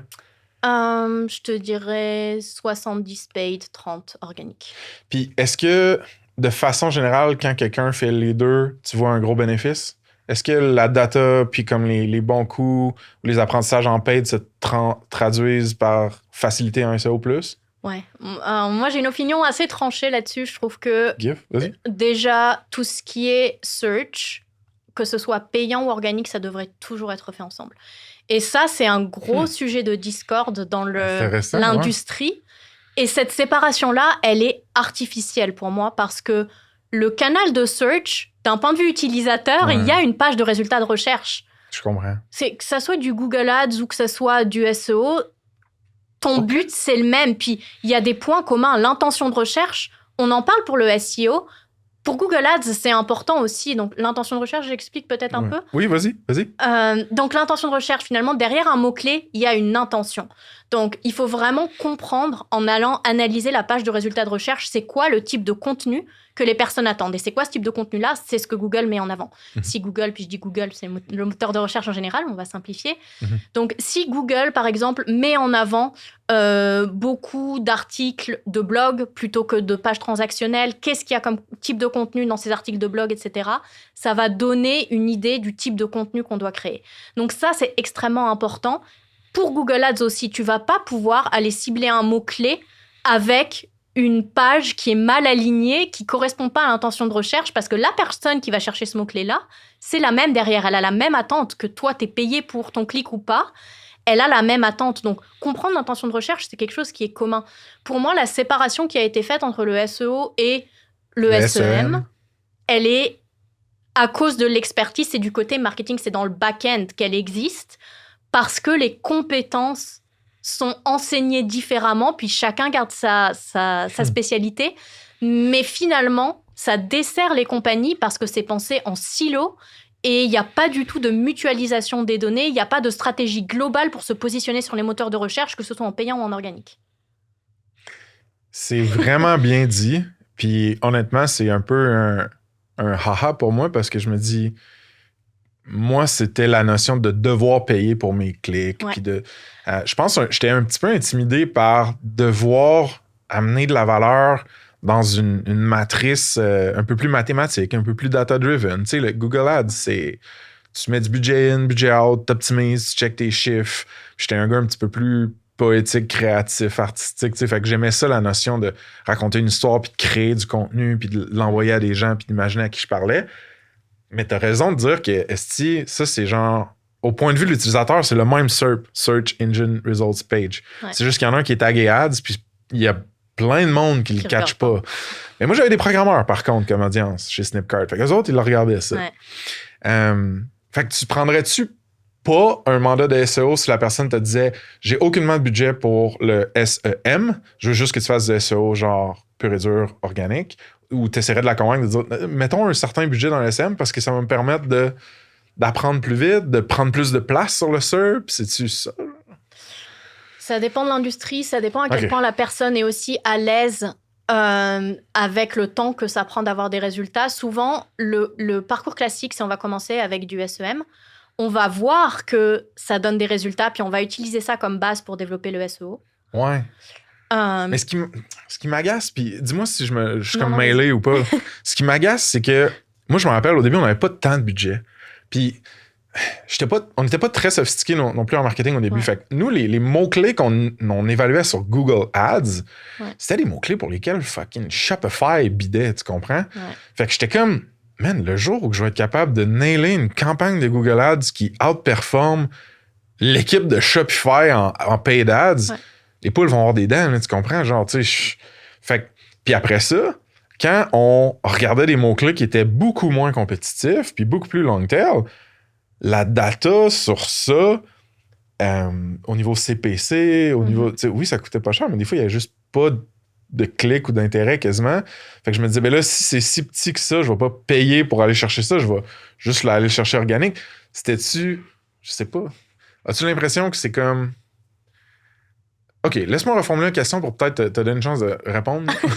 Ma question va être la suivante. Si le début de ta stratégie de contenu marketing passe par l'acquisition de positions avec des long tail keywords, donc des intentions de recherche qui sont très, très, très, très précises, mais qui n'ont pas peu de volume pour ces intentions de recherche-là, penses-tu que les ads, ça n'a pas rapport ou au contraire, ça peut avoir rapport pareil? Les Google Ads.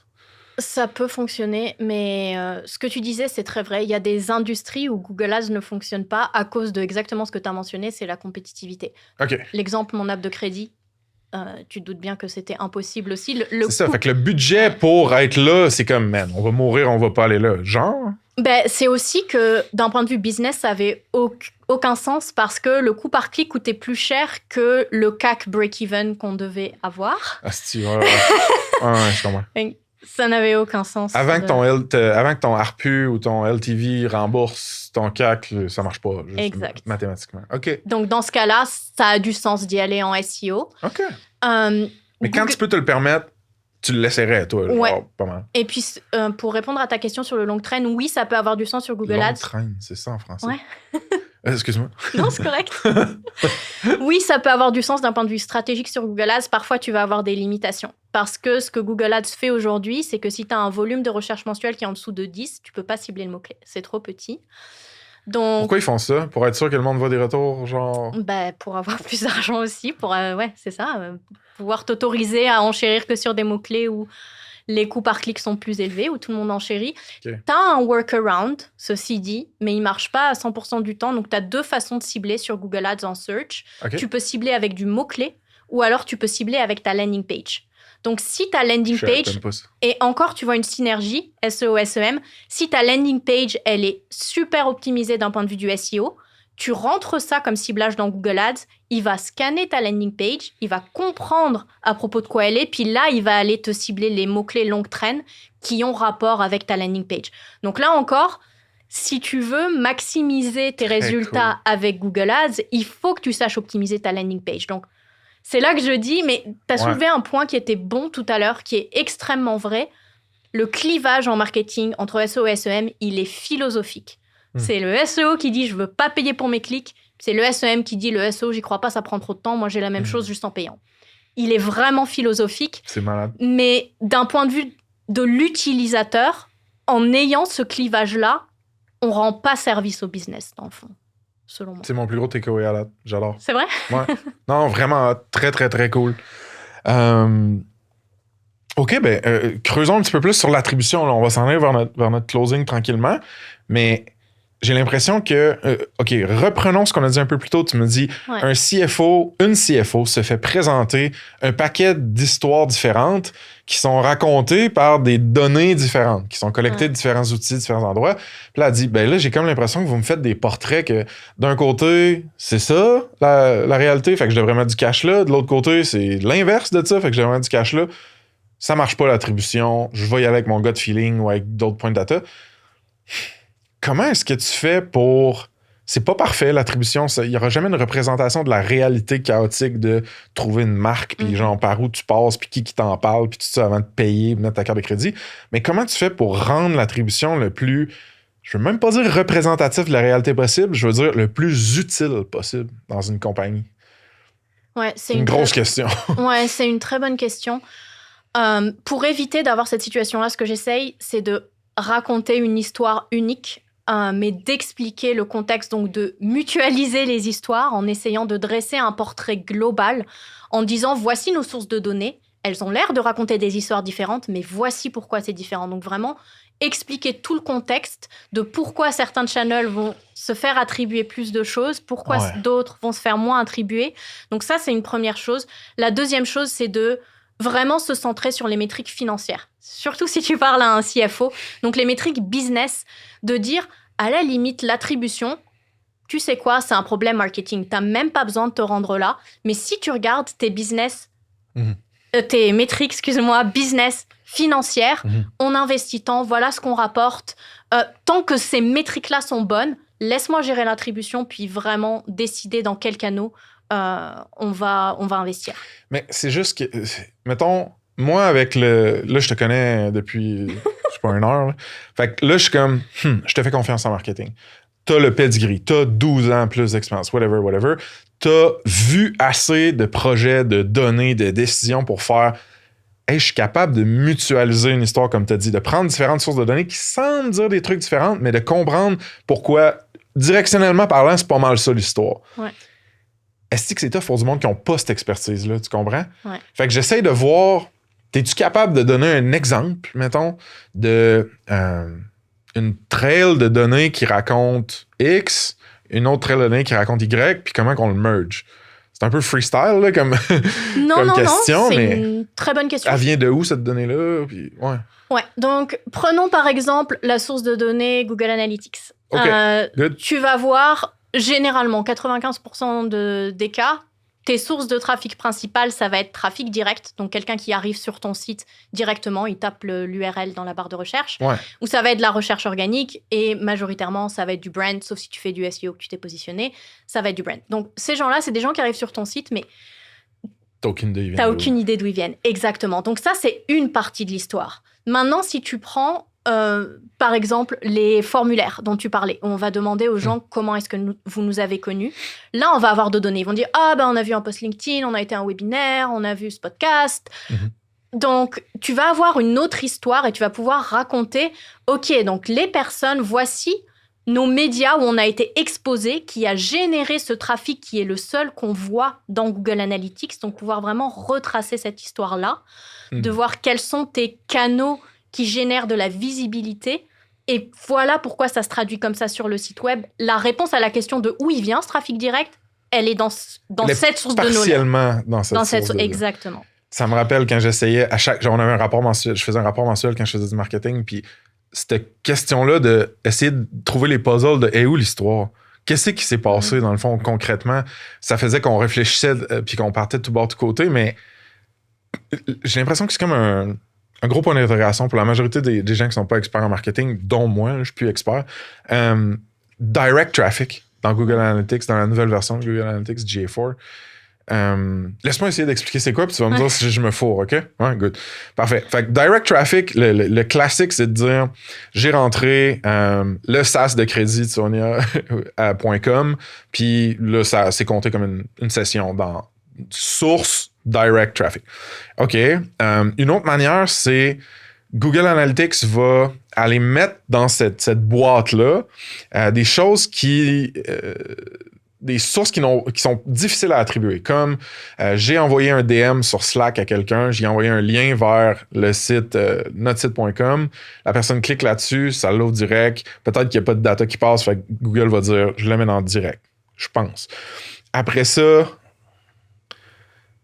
en fait, c'est genre de même que je l'expliquerais, genre. Puis je suis à moitié là, je suis à côté de la... Vas-y. Non, t'as raison. Il y a une partie du trafic que tu mentionnais en deuxième exemple qui va passer dans du unassigned aussi, où il va juste te dire... Autre comme, là? OK, c'est bon. Ou ça, c'est aussi une black box de... je sais pas, j'ai abandonné. Ouais, c'est ça. OK. Fait que c'est pas mal ça, genre? Ouais, c'est pas mal ça. Parce que des fois, c'est tellement gros comme proportion, puis t'es comme... C'est sûr que c'est pas juste du monde qui tape l'URL. Ouais, après, ça dépend encore. Là. Je me souviens d'avoir eu une conversation avec un CEO qui est un ancien CFO qui a monté sa compagnie. OK. Et pour lui, ça a été difficile d'accepter que c'était pas fixable. Pour lui, c'était comme non, il faut que je sache d'où ça vient. Il y a une erreur dans le tracking est pas bon. Il a essayé d'engager je sais pas combien d'agences et d'experts pour avoir toujours la même réponse, de lui dire là, t'es au maximum, il faut que t'acceptes cette part d'inconnu. Et je pense que si tes auditeurs doivent retenir une chose de l'attribution, c'est qu'il faut être à l'aise avec l'inconfortable. Et à l'aise avec l'inconfortable. C'est parce que souvent, on va vouloir investir dans les canaux qui ont une attribution directe facile. Ouais. Ces canaux-là, ils sont scalables jusqu'à un certain point et ils sont définitivement pas scalables si tu fais que ça. Comme, mettons, Facebook Ads, Instagram Ads? Google Ads, par exemple. OK. Okay. Pourquoi? Jusqu'à un certain point, scalable seulement? Parce qu'ils vont aller chercher souvent la demande existante. Mais si tu fais pas de génération de la demande en amont, tu vas caper ton marché, puis tu le développes pas. Donc, il y a ce côté-là. Mais si tu vas plus haut dans le funnel, dans tes campagnes de pub, tu pourrais-tu générer de la demande avec ça? Tu pourrais, mais ça va te coûter cher. Ça coûte cher, ouais, c'est ça. Ça coûte vraiment cher. Okay. C'est que le coût... C'est ce que font les grosses compagnies. Genre les Nike de ce monde-là, c'est ça qu'ils font, mais ils ont le budget. Si t'es pas Nike, ça va être plus dur. C'est très hot. Est-ce que je suis content de pouvoir parler de marketing à ce point-là avec quelqu'un comme toi? C'est vraiment hot. OK, on move à des genres de scénarios... Non, une question pratique. Influencer marketing. J'ai vu ça à quelque part dans ton pedigree. Tu te considères pas comme une méga pro du influencer marketing, mais tu y as touché, disons. Moi, plus je crée du contenu, plus je me crée une audience, plus je vois la valeur que ça a pour plein de business. Avec ça se passe, littéralement. Là. Ça va être un peu méta, là, comme... Plus je vois que avoir une personne ou une marque qui a une confiance d'une niche puis d'une audience donnée pour distribuer un produit ou un service, c'est genre vraiment killer. Genre. Puis il y a même des services qui commencent à trouver des audiences ou des niches dans le genre puis à faire du placement dans ces audiences-là. En tout cas, whatever.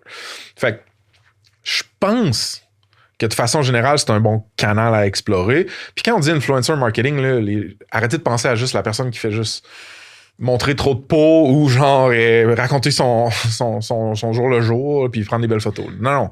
On parle de des gens qui ont une crédibilité puis un following puis une réputation dans une niche donnée.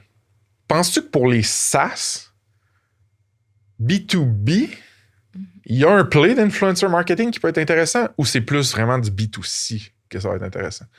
Ouais, si tu as des idées là-dessus. Ouais. C'est une très bonne question. Le B2B, pour le B2B, oui, ça peut fonctionner. Ça va dépendre beaucoup de ta niche. Finalement, je pense qu'il n'y a pas de canal qui fonctionne ou qui ne fonctionne pas de manière générale. Ça va vraiment être où est ton audience et pas juste où est ton audience, mais où est-ce qu'elle est engagée et où est-ce qu'elle donne sa confiance.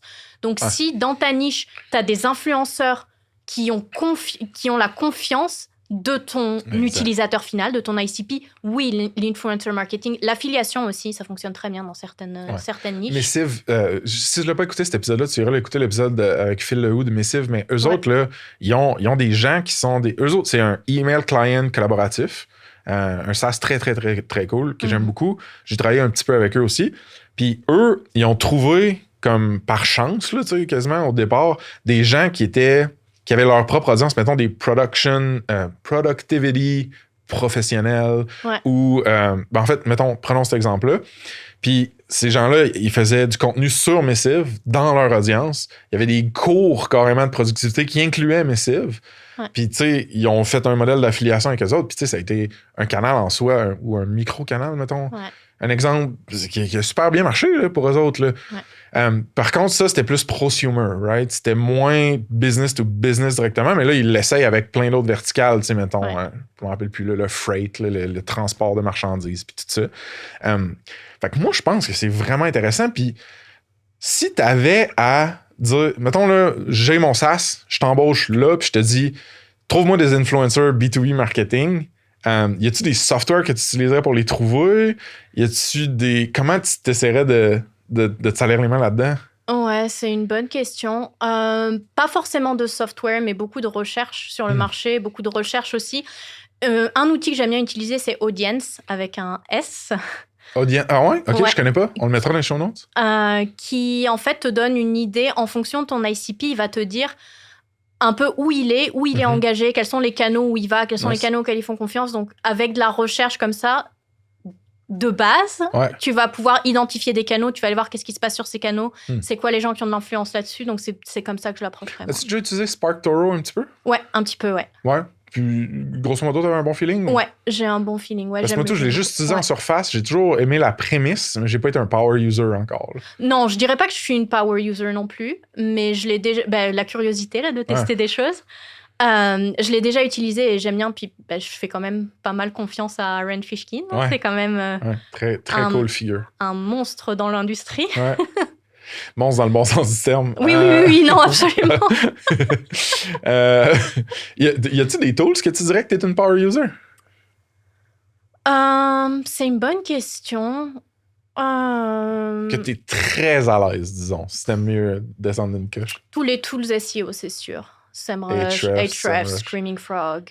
Ouais, OK. Tous les tools SEO. C'est-tu tes go-to, ceux-là, pas mal? Ouais. Ouais?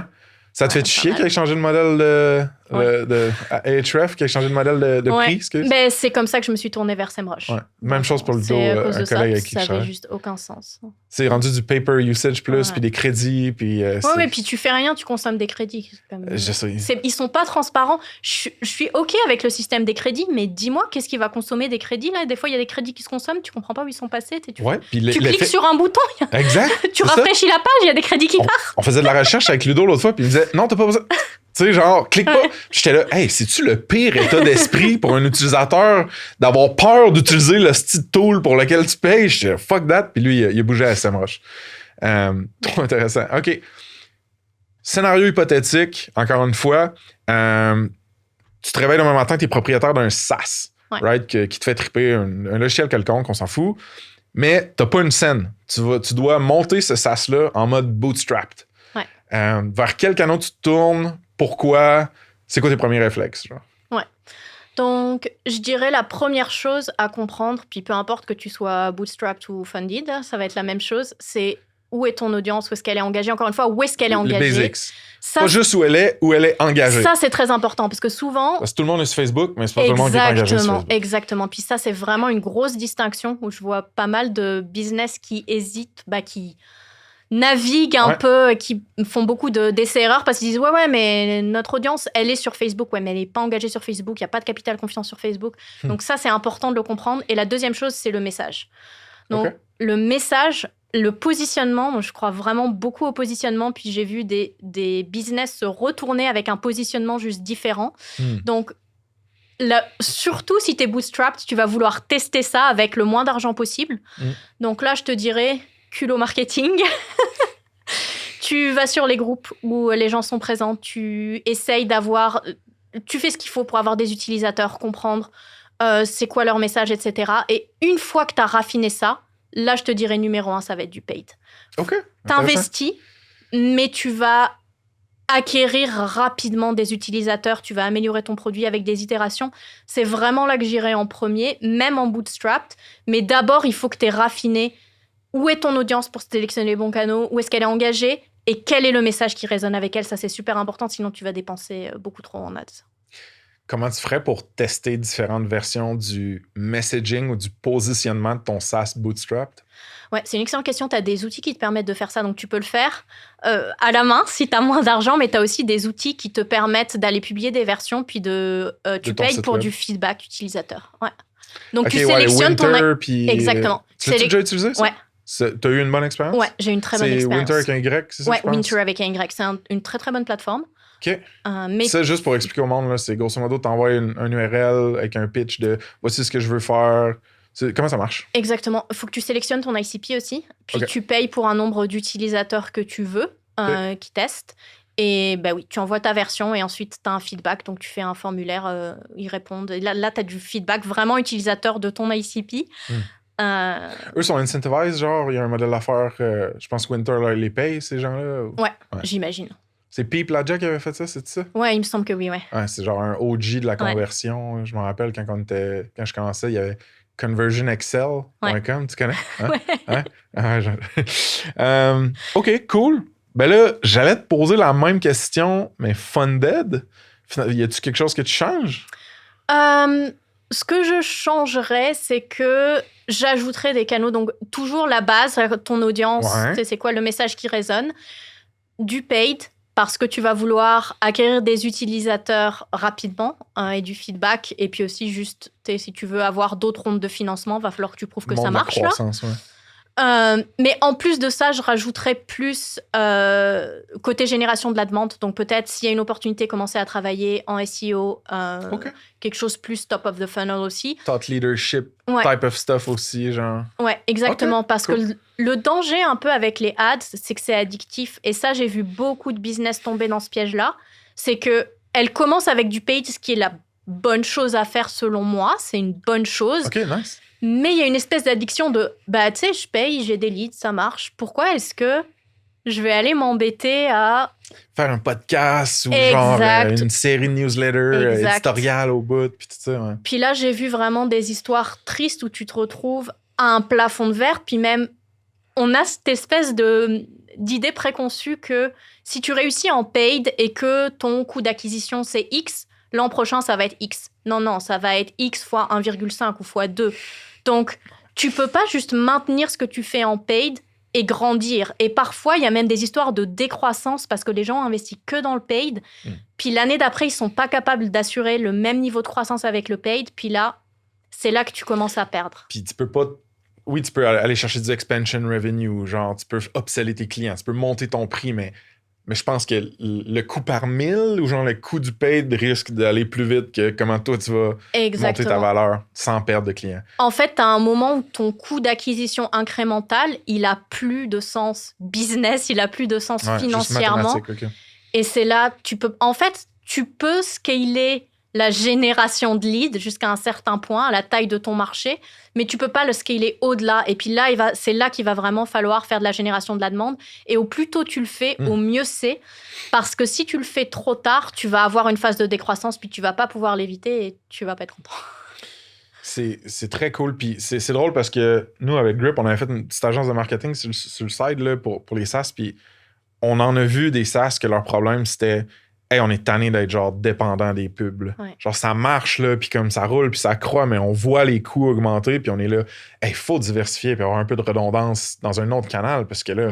Ouais. Mais j'aime ça, toi, la manière que tu le cadres, c'est aussi de dire, t'as le lead gen, mais t'as le demand gen. Ouais. Puis le demand generation, ça implique d'éduquer, de créer du contenu, puis de le distribuer peu importe où, qui est plus top of the funnel. Ouais. Donc, ça prend plus de temps. Puis oui, ça prend de l'argent, mais quand ça marche, là, après ça cimente une position dans le marché qui est super belle pour ta compagnie, tu sais.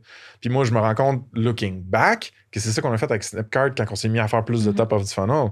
À chaque fois qu'il y avait un dev qui cherchait sur le front-end, le JavaScript, le whatever, même pas le e-commerce, même pas notre produit, on était là. Ouais. Puis on aidait, puis on mettait des open source repos, comme des démos, on donnait. On était dans des conférences, dans des podcasts. Fait que tu sais, c'était un no-brainer après ça d'aller vers Snipcart quand il y avait cette pain commerce spécifique-là. Ouais. C'est très cool. Très, très cool. OK. Dirais-tu que tu t'es spécialisé de plus en plus au fur et à mesure que ta carrière a avancé? Puis si oui, pourquoi? Ouais, c'est une très bonne question. Je me suis vraiment spécialisée quand je me suis lancée à mon compte parce que je voulais pas tout offrir. Je pouvais pas tout offrir de toute façon, mais je pouvais... À cause de compétences ou à cause de temps? Les deux. Okay. Mais aussi parce que je pense qu'on pouvait être un bon généraliste même dans l'exécution, dans les tactiques, etc. Il y a 10 ans ou 15 ans. Aujourd'hui, c'est plus possible. Tu es obligé de te spécialiser si tu veux vraiment être bon. Ça va juste trop vite. De te maintenir à jour. Donc, je voulais me spécialiser. Et j'ai vraiment utilisé comme une matrice de décision. Je n'ai pas fait ça juste au feeling. Où je me suis dit, OK, premier critère, je veux avoir un service qui a un impact business. Pourquoi ? Parce que ça va être suffisamment difficile de monter ma propre entreprise. Comme je disais avant, je ne veux pas avoir à convaincre du monde qu'ils ont besoin de mon service. Je veux qu'ils arrivent à moi puis qu'ils soient déjà convaincus que ce service-là, il marche, il a un impact sur leur business. Okay. Donc ça, c'est le premier critère de décision. Le deuxième, c'était qu'il fallait que j'aime l'exécution. Parce que souvent, on se dit, je ne sais pas encore si je vais avoir des employés un jour. Ça, c'est dans un coin de ma tête, peut-être, on verra. Mais au début, je vais être toute seule. Donc, je vais devoir exécuter. Et je ne veux pas avoir à exécuter quelque chose que je n'aime pas. Donc, il faut que ce soit quelque chose que j'aime exécuter et que j'aime suffisamment pour me maintenir à jour en permanence. Puis, ça, c'était assez facile. J'écoute plein de podcasts de SEO, de paid. Donc, c'était très facile de savoir ce que j'aimais dans l'exécution versus l'email marketing, par exemple. Je trouve la stratégie, mettre en place des séquences d'email marketing, j'adore ça. Je trouve ça super intéressant. Mais écrire les emails, mettre en place les séquences, j'ai pas du tout envie de passer ma journée à faire ça. Donc, ça, c'était écarté directement. Donc, ça, c'était mes principaux critères. Idéalement, un service qui en demande, qui est en pleine croissance aussi. Donc, c'est vraiment ces critères-là que j'ai choisi pour me spécialiser. Comment tu décides comment tu vas pricer tes services? Ouais, très bonne question. Donc là, j'avais quand même l'expérience de l'agence où on avait... Des référents? Ouais. Ben, j'avais une idée des tarifs d'agence et j'avais aussi une idée des modèles de pricing. Donc, tarif horaire, je savais dès le départ que je ne le ferais pas. OK. Fait que c'est plus du value-based pricing. Ouais. Sauf pour des projets très custom. Évidemment, il y a des projets que tu peux pas forfaitiser. C'est tellement custom que tu es obligé d'aller avec un tarif horaire. Mais en dehors de ça, pour tout ce qui est facile à packager, entre guillemets, je savais que j'allais aller avec des forfaits puis que je voulais trouver un bon compromis pour qu'il y ait quand même un retour sur investissement intéressant pour le client, mais que pour moi, ça ait un sens aussi. Donc, j'y suis vraiment allée avec des forfaits dès le départ. As-tu expérimenté, itéré sur le prix de tes forfaits? Ouais, tout le temps. Il y a une Ça t'est allé par en haut, j'imagine? Ouais. Fait que t'as commencé trop bas. Ouais, comme tout le monde, j'imagine. Mais je pense que oui. J'avais lu quelque chose qui m'avait vraiment marqué, qui m'avait dit, si personne négocie ton prix ou chiale sur ton prix, c'est que t'es pas assez cher. Ouais. Jean-Gabriel Crevier de Le Chiffre à Montréal, un cabinet comptable vraiment cool, puis parfait pour les SaaS, qui est un partner, etc. On a fait un pod ensemble, puis il avait dit dans le podcast, il a dit « Hey, si tu gagnes plus que 80% de tes deals, là, ça veut dire que t'es underpriced. » C'est exactement ça. Genre, il faut que tu te casses un peu les dents puis que t'aies de la friction. T'as-tu déjà eu des objections sur le value-based pricing ou le forfaitaire, comme tu dis? De quelqu'un qui dit « Ben là, je vais pas te payer juste, mettons, tant de milliers de piastres, je veux te payer à l'heure, là, tu sais. » Tu vas travailler combien d'heures dans ce forfait-là? T'as-tu eu des objections? Non, j'ai eu de la chance, j'ai pas eu ces objections-là. Mais ouais, je connais beaucoup de gens qui font la même chose que moi, qui ont eu ces objections-là. Pour moi, ça a pas du tout été le cas. Peut-être que les gens l'ont pensé, mais ils me l'ont jamais dit, en tout cas. Ils m'ont jamais... C'est aussi ton positionnement. T'es quand même genre scale-up. Fait que, right, il y a peut-être probablement une notion de budget ou de sérieux à propos ou de confiance de je suis game de dépenser des dollars pour ça. Ouais, puis je pense qu'il y a quelque chose qu'un client m'avait dit à un moment et je me suis dit, c'est peut-être pour ça aussi que j'ai pas forcément de pushback.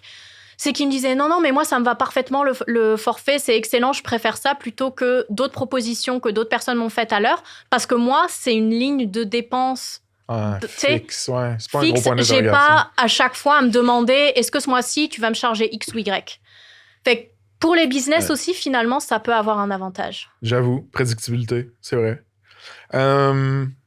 Comment est-ce que tu décides d'utiliser LinkedIn pour promouvoir tes services puis juste ta brand personnelle? Ouais, j'ai hésité pendant longtemps. Pourquoi? Parce que j'avais peur du regard des gens. En fait, j'ai aucun mal à me lancer. Tu sais, créer une chaîne YouTube, ça me fait pas peur. Créer des sites, comme je disais, j'ai toujours eu des sites on the side, ça me fait pas peur. Une chaîne YouTube avec ton visage? Ouais. OK, mais pourquoi LinkedIn? Mais LinkedIn, dedans, parce que je me dis, ta chaîne YouTube, c'est quoi les chances que quelqu'un que tu connais te trouve sur ta chaîne YouTube? Okay, alors que sur que tu connais, ouais. Sur LinkedIn, j'avais cette peur de OK, c'est mon réseau. Est-ce que je vais passer comme pour quelqu'un d'un peu arriviste qui essaye de trop pusher sa business? Quelqu'un qui a trop d'ambition, peut-être, qui est trop pushy. OK. Parce que tu passes de zéro... Moi, je postais sur LinkedIn avant, c'était genre, je change de job, voilà, c'est ça la nouvelle pour tout le monde. Je crée du contenu toutes les semaines, puis... C'est toutes les semaines en ce moment. Ouais, alors là, j'ai fait une petite pause, on va dire, mais normalement, c'est toutes les semaines. Concentre-toi. Ouais. Ouais, il faut. Mais c'est un peu comme ça que j'ai décidé. Puis une autre chose aussi... Pourquoi t'as décidé de le faire? Ouais, c'est exactement là où j'allais arriver. Non, c'est bon. C'est une excellente question. C'est juste qu'on est bien synchronisés. On pense pareil. J'ai un client, donc le CEO de cette compagnie. Il était tout le temps sur LinkedIn, puis il n'arrêtait pas de me partager des screenshots qui n'avaient pas rapport. Tu sais, il y a... Je sais pas qui, là, un influenceur LinkedIn à je sais pas combien de millions d'abonnés. Il a dit ça, on devrait faire ça. Puis c'est comme complètement hors contexte. Ça n'a aucun rapport avec toi. C'est le conseil le plus générique possible. Et je me suis retrouvée à faire du pushback tout le temps et ça m'a vraiment frustrée. Et je me suis dit, OK, mais c'est quoi ce contenu qu'il y a sur LinkedIn? Donc je suis allée creuser un peu, puis je me suis rendu compte un peu comme toi qu'il y a beaucoup de contenu très générique, très clickbaity, qui... Cringe aussi. Ouais, qui veut... donner l'air de donner de la valeur, mais qui donne pas vraiment de valeur. Et là, je me suis dit, OK, mais c'est pas le contenu que j'ai envie de voir, moi, sur LinkedIn. Peut-être que je devrais créer le contenu que j'ai envie de voir, puis peut-être que ça va fonctionner. Donc, c'est vraiment ça qui m'a décidé. J'adore. Pour vrai, j'adore parce que j'ai la même mission avec Ça se passe. Le podcast que je fais, puis le content qu'on fait sur LinkedIn ou YouTube, c'est du content que je veux qu'il soit moitié fun, moitié fond. Je veux que ça divertisse le monde, ça fasse rire le monde idéalement, mais aussi que ça éduque puis inspire. C'est du content que moi, j'aurais voulu avoir pendant toute ma carrière. Hey, les conversations qu'on a eues là aujourd'hui, là, je me dis, yo, si j'avais eu ça en 2014, j'aurais kill it là, chez Snipcart, genre bien plus vite, tu comprends? Fait que je suis comme, c'est ça un peu ma mission aussi, c'est d'amener ce content-là dans il y en a des bons content creators. Oui. Mais il y en a vraiment, juste de par la loi des chiffres ou des incentives du monde, il y en a une chier que c'est genre poubelle, là. Je suis désolé, mais c'est ça. Puis c'est aussi que pour avoir de la portée, il faut être plus générique. Et donc, quand t'es générique, c'est du conseil cookie cutter qui est sorti de son contexte, qui veut rien dire. Exactement. Donc, c'est ça aussi le problème. Mais oui, une autre chose plus positive, c'est qu'à l'inverse, j'avais un client, donc CEO aussi, qui lui suivait beaucoup le contenu sur LinkedIn. Et il m'avait dit, il y avait des recommandations que je faisais depuis longtemps. Je lui disais, il faut faire ci, il faut faire ci, il faut faire ci. Il n'écoutait pas. Et il a fini par m'écouter parce qu'il a vu du bon contenu sur LinkedIn. Donc, côté positif aussi, pour pas forcément chialer sur le mauvais contenu, il y a aussi du bon contenu. Puis là, je me suis dit, peut-être que si on est plus nombreux à faire du bon contenu, puis qu'il y a plus d'exposition, qu'on est plus nombreux à le dire, peut-être que je vais aider quelqu'un quelque part à convaincre son client de suivre sa recommandation. Fait que j'ai l'impression que tu t'es dit... j'aimerais ça voir du contenu de qualité, puis j'aimerais ça aussi contrebalancer le contenu pas de qualité sur le marketing, je vais en créer. Mais est-ce que tu t'es consciemment dit, je pense que ça va aider comme ma brand, mon réseau, puis ça va peut-être me générer même des opportunités d'affaires, ou c'était comme plus un afterthought? C'était un peu les deux. Je savais que ça me générerait de la business aussi. Sure. Mais c'est pas ça qui m'a décidé. Dans le fond, c'était la raison initiale pour laquelle je voulais poster sur LinkedIn, puis que je l'ai pas fait. La raison initiale, c'était générer de la business, puis je l'ai pas fait parce que j'avais peur du regard des autres. Puis au moment où ma motivation, ça a été non, je veux aussi contribuer. Je veux contribuer au bon contenu qu'on voit parce qu'il y en a aussi du bon contenu. C'est là que vraiment, je me suis dit comme, regarde, ce que mon collègue il y a 10 ans ou avec qui j'étais à l'école il y a 15 ans, il pense de ce que je fais de mon contenu. Là, regarde, il va juste me unfollow, puis that's it, là, c'est pas grave. Est-ce que tu as une méthode, une recette pour créer ton contenu? Comment tu décides ce sur quoi tu parles? Ouais, j'ai une liste de sujets qui me viennent en tête quand je travaille, quand je rencontre une difficulté particulière avec un client, quand j'ai un challenge, quand j'ai quelque chose qui se passe dans mon day-to-day où je me dis « Ah, peut-être que quelqu'un d'autre a le même problème », je note les idées en vrac. Très cool. Donc, j'ai un fichier avec plein d'idées en vrac qui sont classées par topic. Ouais. Tu utilises quoi comme tool pour ça? Notes. Notes dans Apple Notes direct, cool. Ouais. Je vais peut-être le transférer sur Notion à un moment. T'es-tu une fan de Notion? Ouais. Ouais, j'aime bien moi aussi. J'aime bien Notion. Est-ce que tu as déjà évalué la valeur de count your keystrokes? Ce que je veux dire, c'est quand plusieurs personnes te posent la même question puis que tu retapes la même réponse, des fois, d'avoir un artefact qui est comme evergreen, que tu peux repartager, c'est très aidant. Je pense que dans le cas beaucoup de cas de ton contenu, ça pourrait être ça aussi. Oui, absolument. Okay. Absolument. Cool. On s'en va vraiment sur notre closing maintenant. Je le savais genre 2 fois. T'as-tu des erreurs que t'as faites que tu veux partager, genre en mitraille? Ouais. Je pense qu'une erreur que j'ai faite, c'est assez classique, je pense, de pas assez dire non aux opportunités. Je pense que toutes les opportunités sont pas bonnes à prendre et c'est un réflexe quand tu commences à monter ta business, tu dis je sais pas ce qui va s'en venir demain, fait que je vais prendre ce qu'il y a aujourd'hui là. Et je pense que c'est évidemment il faut passer par là, c'est une étape nécessaire, mais à un moment donné il faut sortir de ce mindset-là. Puis là où je m'en suis vraiment rendu compte, c'est que ça m'enlevait mon focus. Et ça me prenait mon énergie. Des fois, un client où je sais que je vais l'accepter, je le sens que le fit culturel, il va pas être là.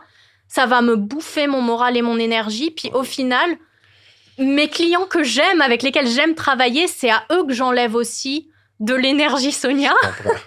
Et c'est là que je me suis vraiment rendu compte, OK, il faut que je commence à dire non, il faut que je me fixe des critères. Je peux pas dire oui à tout. Et puis ça va m'enlever mon focus et si je dis trop oui, je vais pas me garder la possibilité de dire un vrai oui à quelqu'un avec qui je vais avoir aimé travailler parce que je serai prise par mes noms, entre guillemets. T'as dit un peu plus tôt que t'étais un peu people pleaser? Un peu beaucoup. Un peu beaucoup? Ouais. OK, je voulais juste pas... comment tu dis non Est-ce que c'est difficile de dire non? As-tu des trucs? Ouais, c'est extrêmement difficile, mais je me suis créé une liste de critères qui est ça c'est un non, ça c'est un non, ça c'est un non. Et quand j'ai tendance à vouloir dire oui parce que c'est ma nature de dire oui, je me raccroche à cette liste. Puis j'essaie vraiment d'être très factuelle. Cette liste, est-ce qu'une partie de cette liste est communiquée dans ton non, dans ta réponse qui dit non? Oui, absolument, absolument. Ce qui te donne de la confiance dans ton non parce que tu le supportes, tu l'argumentes comme un peu. Puis je pense que c'est important pour la partie en face aussi. Personne n'aime se faire dire non. Puis c'est le minimum que je dois à quelqu'un à qui je dis non, de lui expliquer pourquoi. Puis des fois, ça va aider les entreprises de leur dire non. Je te donne un exemple, une entreprise qui n'est pas prête à faire du paid. Puis elle pense qu'elle a besoin de paid. Elle veut m'engager pour du paid, mais elle n'est pas prête. Elle n'a pas les bases en place pour ça. Comme ton offre n'est pas en place. OK. Peut-être trop early. Peut-être pré-product market fit, comme on parlait. Exactement. Okay. Ou ton message n'est pas bon, il est trop générique face à une compétition qui, elle, a des messages qui sont déjà beaucoup plus travaillés, beaucoup plus nichés. Intéressant. Ton site web sans dessus-dessous, ce genre de choses-là. Le fait de dire non et d'expliquer pourquoi, tu aides la personne en face parce que elle, ça lui fait prendre conscience. Et non seulement tu l'aides, mais tu renforces la confiance qu'elle a en toi. Parce que si je dis, regarde, j'aimerais te prendre, mais il y a ça, ça, ça et ça qui va pas. Ça, ce seraient les prérequis pour qu'on puisse travailler ensemble. Puis à l'heure actuelle, tu les as pas. Et si je te prends, je te rends pas service parce que je t'envoie dans un mur. Et là, cette transparence-là, ça aide la personne en face. Et parfois, c'est même des leads qui vont revenir plus tard et qui vont me dire « Merci de m'avoir dit ça. Je me rendais pas compte, j'avais besoin de ce feedback. Maintenant, j'ai réglé ça, ça, ça et ça. Je suis prêt. Est-ce qu'on peut y aller ?» Guillaume Simard, qui est un fondateur que j'aime beaucoup, a dit la même chose que tu viens de dire, mais pour refuser des embauches puis des candidats. Puis souvent, ces gens-là vont te référer les gens, leur respect pour toi augmente, puis ils vont peut-être même en revenir. Puis j'avais lu Essentialism de Greg McEwen, j'avais fait une conférence en France là-dessus. Puis une des choses qui avait vraiment stické dans ce livre-là, c'est de dire, quand tu refuses avec classe, avec grâce, tu échanges la popularité court terme pour le respect long terme. Fait que c'est vraiment smart. Honnêtement, faut que je développe mon système de dire non pour le pod. Parce que j'ai des gens qui veulent venir sur le pod, puis tout ça, puis des fois, je suis là, clairement, écoute, juste l'approche que tu as vers moi, t'es comme en mode promotionnel, ou je vais venir me vendre sur ton podcast, ou tu devrais m'avoir sur ton podcast à partir de X, Y, Z, puis c'est plus nouveau pour moi, le podcasting. Fait que j'ai comme pas appris encore à comment dire non puis pourquoi, mais je pense que cette bout-là va m'inspirer à y réfléchir un peu plus. C'est une excellente leçon en passant. Pour finir, as-tu changé d'idée sur quoi que ce soit dans les 5 dernières années? Ouais, une grosse leçon dans les 5 dernières années. Moi, je venais du monde des agences généralistes numériques. Donc, je me disais, pour réussir, il faut être une agence numérique qui propose tout à tout le monde, qui a des bureaux dans le Myland. C'était ça un peu l'image de la réussite pour moi. En marketing numérique. Ouais, exact. Et en étant dans des groupes de propriétaires d'agences, de gens qui avaient développé leur business différemment, je me suis rendu compte que finalement, de se spécialiser puis de se dédier à un marché avec une offre très, très précise qui répond à un besoin de cette niche-là, c'est le meilleur moyen d'avoir une business prospère, une business où tu es heureux. Et puis, ça fait vraiment une différence entre des agences généralistes qui vont rester petites, qui vont peut-être plafonner à 5-6 millions, puis des gens qui ont pu sur une niche aller à 20-30 millions. J'adore. Ces groupes-là, je suis curieux. En tout cas, on en parlera offline, mais si tu penses que c'est intéressant, je pourrais les mettre dans les show notes pour certaines personnes qui sont plus du côté expert, fournisseur, consultant. As-tu des shameless plugs? Ton site web, si on va aller voir, c'est berceaumarketing.com. Exact. BERSO marketing.com. Exact. Berceau, non, genre, ce petit podcaster tannant qui fait un ad read. Sinon, t'es Sonia Béroud, B-E-R-O-U-D, sur LinkedIn. Yes. Les gens peuvent te poker là s'ils ont des questions par rapport à ce que tu fais ou le marketing en général. As-tu d'autres shameless plugs ou c'est pas mal ça? C'est pas mal ça pour le moment. Je suis en train de monter ma chaîne YouTube. C'est vrai? Ouais. C'est hot? Ouais. Ben écoute, tu me l'envoies quand ça sort, puis j'essaierai d'amplifier ou de partager ça. Merci. Je veux te dire merci pour tout le contenu gratuit que tu crées et que tu publies sur LinkedIn. C'est ça la genèse de notre relation. Merci pour ton temps aujourd'hui. Je sais que tu as fait un petit peu de route aussi en plus pour venir, fait que je suis méga appréciatif. Puis juste merci de m'avoir permis de geeker autant que ça sur le marketing. C'était vraiment le fun. Mais merci à toi de m'avoir invité. C'était vraiment super expérience. All right.